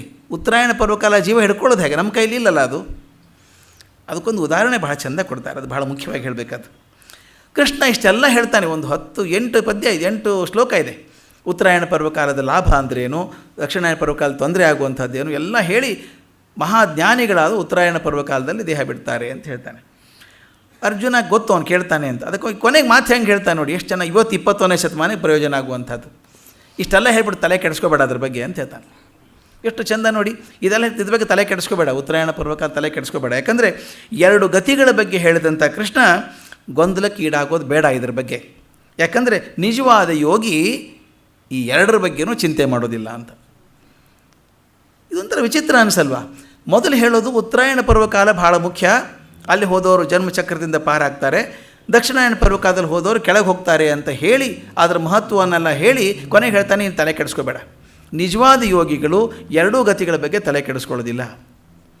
ಅವರು ಯಾವಾಗಲೂ ಯೋಗಯುಕ್ತರಾಗಿ ನನ್ನನ್ನೇ ಸೇವಿಸ್ತಾ ಇರ್ತಾರೆ. ಯಾರು ನನ್ನನ್ನೇ ಸೇವಿಸ್ತಾರೋ ಅವ್ರ ಗತಿಗಳ ಬಗ್ಗೆ ತಲೆ ಕೆಡಿಸ್ಕೊಳ್ಳೋ ಕಾರಣ ಇಲ್ಲ. ಅಂದರೆ ಏನರ್ಥ? 2 ಇದೆ, ಇದನ್ನು ದಾಟಿ ಹೋಗೋದಕ್ಕೊಂದು ಅವಕಾಶ ಇದೆ. ನಾವು ಸಾಮಾನ್ಯವಾಗಿ ಹೇಳೋದು ಎಕ್ಸೆಪ್ಷನ್ಸ್, ದಾಟಿ ಹೋಗೋಕ್ಕೆ ಅವಕಾಶ ಇದೆ. ಯಾರಿಗೆ ಸಾಧ್ಯ ಇದೆ? ಯಾರು ಯೋಗಯುಕ್ತರಾಗಿ ನನ್ನನ್ನೇ ಸೇವಿಸ್ತಾರೋ ಪಾರಾಗಿ ಹೋಗ್ತಾರೆ. ಅದೆಷ್ಟು ಚೆನ್ನಾಗಿದೆ ನೋಡಿ. ನೈತೆ ಶ್ರುತಿ ಪಾರ್ಥ ಜಾನನ್ ಯೋಗಿ ಮಹ್ಯತಿ ಕಶ್ಚನ ತಸ್ಮಾತ್ ಸರ್ವೇಷು ಕಾಲೇಶು ಯೋಗಯುಕ್ತೋ ಭವಾರ್ಜುನ. 2 ಮಾರ್ಗಗಳನ್ನು ತಿಳಿಸಿದ್ದೇನೆ ನಿನಗೆ ನಾನು, ಅದು ನಿನಗೆ ಗೊತ್ತಾಗಿದೆ ಈಗ. ಆದರೂ ನಿಜವಾದ ಯೋಗಿ ಮೋಹಗೊಳ್ಳೋದಿಲ್ಲ. ಆದ್ದರಿಂದ ಅರ್ಜುನ, ನೀ ಸದಾಕಾಲ ಯೋಗಯುಕ್ತನಾಗಿರು, ಗತಿಗಳ ಬಗ್ಗೆ ತಲೆ ಕೆಡಿಸ್ಕೋಬೇಡ. ಮತ್ತಿಷ್ಟು ಮೊದಲೇ ಹೇಳ್ಬೋದಾಗಿತ್ತಲ್ಲ, ಇದೆಯಪ್ಪ ತಲೆ ಕೆಡಿಸ್ಕೋಬೇಡ ಅಂತ. ಅವನು ಹೇಳೋದು 2 ಇದೆ, ಯಾರಿಗೆ? ಸಾಮಾನ್ಯವಾಗಿರೋರಿಗೆ. ಯೋಗಯುಕ್ತನಾಗಿದ್ದವನಿಗೆ ಇದು ಹಾದಿ ಬೇಕಾಗಿಲ್ಲ. ನಾನು ಸಾಕಷ್ಟು ಸಲ ಈ ಮಾತನ್ನು ಹೇಳಿದ್ದೇನೆ. ನಮಗೆಲ್ಲ ರಸ್ತೆ ಬೇಕು ಹೋಗಬೇಕಾದ್ರೆ, ಸಲಗಕ್ಕೆ ರಸ್ತೆ ಬೇಕಾಗಿಲ್ಲ. ಸಲಗ ಹೋದದ್ದೇ ದಾರಿ. ಸಲಗ ಕಾಡಲ್ಲಿ ಹೋದರೆ ದಾರಿ ಮಾಡ್ಕೊಂಡು ಹಿಂದೆ ಬರುವಂಥ ಪ್ರಾಣಿಗಳಿಗೆ ದಾರಿ ಮಾಡಿಕೊಟ್ಟು ಹೋಗುತ್ತೆ. ಹಾಗೆ ನೀನು ಯೋಗಯುಕ್ತನಾಗಿದ್ದರೆ ಸಲಗನಾಗಿರ್ತೀಯಪ್ಪ ನೀನು, ಮತ್ತೊಬ್ಬರು ದಾರಿ ಬೇಕಿಲ್ಲ, ನೀನೇ ಒಂದು ದಾರಿ ಸೃಷ್ಟಿ ಮಾಡಬಹುದು ಅಂತ. ಅದಕ್ಕೆ ಸರಿಯಾಗಿರುವಂಥ ಪದ್ಯ ಎಷ್ಟು ಚೆನ್ನಾಗಿದೆ ನೋಡಿ. ಇದು DVGದು 802 802 ಬಹಳ ಚೆಂದಾಗಿರೋ ಪದ್ಯ. ಹರ್ಮ್ಯಾಗ್ರಕೇರಿ ಸೋಪಾನದಿನ ಅತೀತನಹೆ ನಿರ್ಮಮತೆಗೇರಿ ಕರ್ಮಾತೀತನಪ್ಪೆ ಬ್ರಹ್ಮ ಪದದಿಂದ ಧರ್ಮಗಳ ನಿಯಮ ನಿರ್ಮಾಲ್ಯವಾಗುವುದು ಮಂಕುತಿಮ್ಮ. ಇದು ಎಷ್ಟು ಅದ್ಭುತ ಪದ್ಯ ಅಂತ. ಹರ್ಮ್ಯಾಗ್ರಕೇರಿ, ಹರ್ಮ್ಯ ಅಗ್ರ, ಹರ್ಮ್ಯ ಅಂದರೆ ಮನೆ ತುದಿ, ನಮ್ಮ ಮಾಳಿಗೆ ಮೇಲೆ ಹೋದ ಹಾಗೆ. ಮಾಳಿಗೆ ಮೇಲೆ ಹೋಗೋದಕ್ಕೆ ನೀವು ಸೋಪಾನ ಬೇಕು, ಪಾವಟಣಿಗೆಗಳು ಬೇಕು. ಹರ್ಮ್ಯಾಗ್ರಕೇರಿ ಸೋಪಾನದಿನ್ ಅತೀತನಹೆ. ನೀನು ಪಾವಟಣಿಗೆ ಹತ್ಕೊಂಡು ಹೋದೆ, ಅಂತ ದಾಟಿದ್ಮೇಲೆ ಅತೀತ ಆಗಿಬಿಟ್ಟಲ್ಲ, ದಾಟಿ ಹೋದಂಗೆ. ಅತೀತ ಅಂತ ದಾಟಿ ಹೋಗುವಂಥದ್ದು. ಈ ಮೆಟ್ಟಲುಗಳನ್ನೆಲ್ಲ ದಾಟಿ ಮೇಲೆ ಹೋಗಿಬಿಟ್ಟಲ್ಲ ನೀನು. ಮಾಳಿಗೆ ಮೇಲೆ ಹೋದ್ಮೇಲೆ ಸೋಪಾನದ್ದೇನು ಚಿಂತೆ ನಿನಗೆ? ಮಾಳಿಗೆ ಮೇಲೆ ಹೋದವನು ಸೋಪಾನ ಬೇಕಾಗಿಲ್ಲ ನಿನಗೀಗ. ಸೋಪಾನದಿಂದ ಅತೀತನಹೆ ನಿರ್ಮಮತೆಗೇರಿ ಕರ್ಮ ಅತೀತನಪ್ಪೆ. ಯಾವಾಗ ಮಮತೆಯನ್ನು ಕಳ್ಕೊಂಡ್ಯೋ, ನನ್ನದು ನಾನು ಅನ್ನೋ ಮಮತೆಯನ್ನು ಕಳ್ಕೊಂಡ್ಯೋ ನೀನು, ಕರ್ಮಾತೀತನಪ್ಪೆ, ಕರ್ಮವನ್ನು ದಾಟಿ ಹೋಗಿಬಿಟ್ಟೆ ಮೇಲೆ. ನೀನು ಕರ್ಮ ಸಂಬಂಧನೇ ಇಲ್ಲ ನಿನಗೆ, ಕರ್ಮ ಅಂಟೋದೇ ಇಲ್ಲ ನಿನಗೆ. ಬ್ರಹ್ಮ ಪದದಿಂದ ನೀ ಕರ್ಮಾತೀತ ಆದಾಗ ನಿನಗೆ ಜ್ಞಾನ ಬರ್ತದೆ, ಜ್ಞಾನದಿಂದ ಬ್ರಹ್ಮದರ್ಶನ ಆಗ್ತದೆ. ಬ್ರಹ್ಮಪದ ನಿನಗೆ ಸಿಕ್ಕಾಗ ಧರ್ಮಗಳ ನಿಯಮ ನಿರ್ಮಾಲ್ಯವಾಗುವುದು ಮಂಕುತಿಮ್ಮ. ಆ ಪದ ಉಳ್ಬೇಕು, ಎಷ್ಟು ಚೆನ್ನಾಗಿದೆ ಅದು. ಈ ಧರ್ಮ ಅಧರ್ಮಗಳ ನಿಯಮ ಇದೆಯಲ್ಲ, ಅದು ಯಾರಿಗೆ? ಆ ಮೆಟ್ಟಲಿನ ಕೆಳಗಿದ್ದವರಿಗೆ.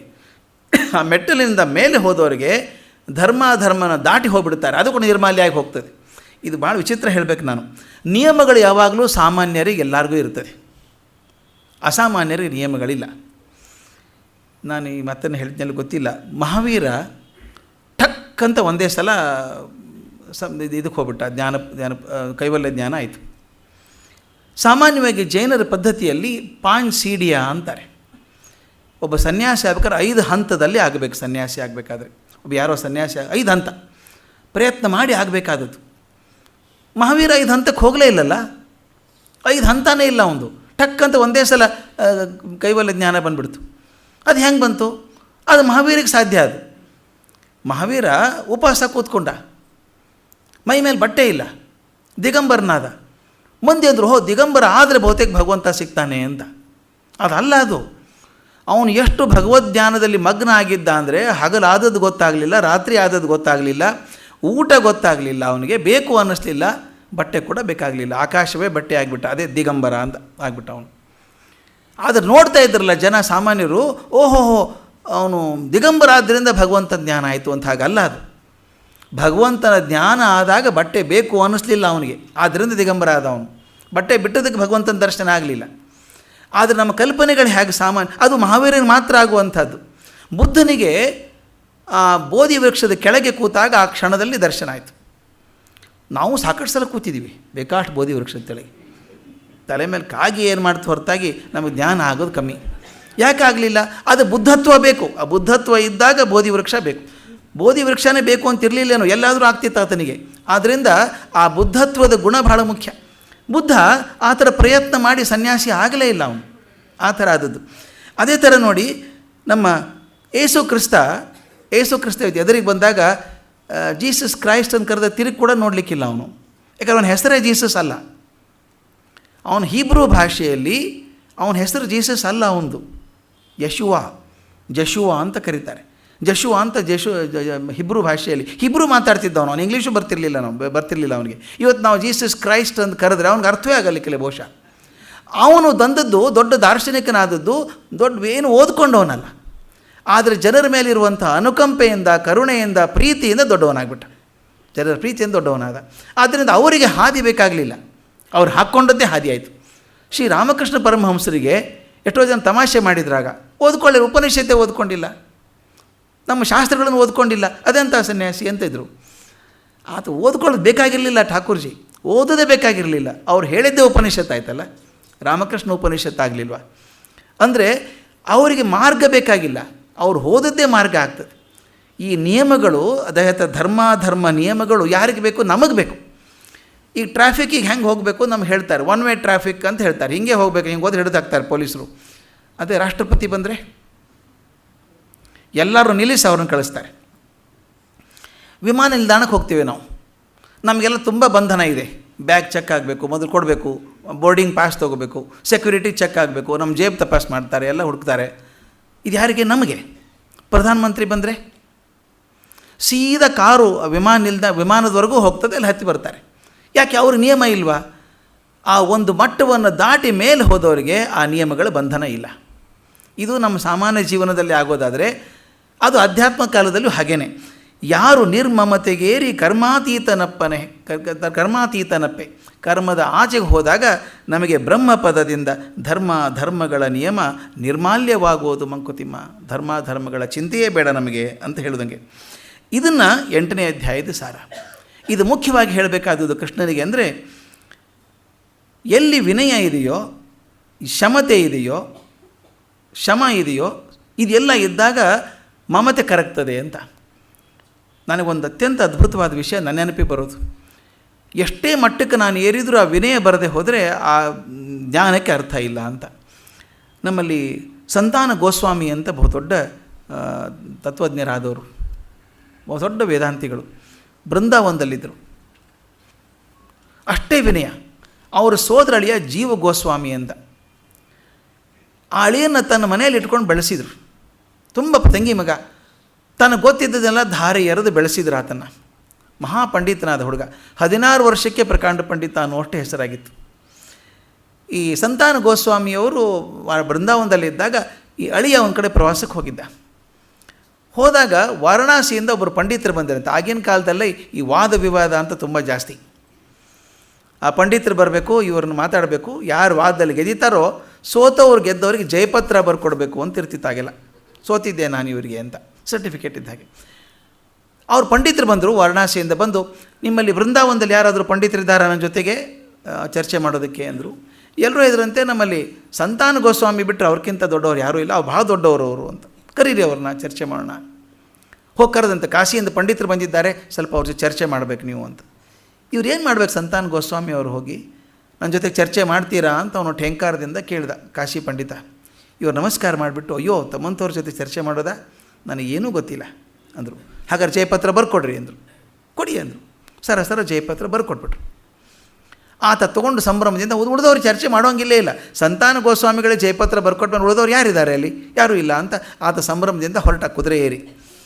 ಹೋಗ್ತಿರ್ಬೇಕಾದ್ರೆ ಬೃಂದಾವನದಿಂದ ಮುಂದೆ ಎದುರುಗಡೆ ಜೀವ ಗೋಸ್ವಾಮಿ ಎದುರಿಗೆ ಬಂದ ಹುಡುಗ.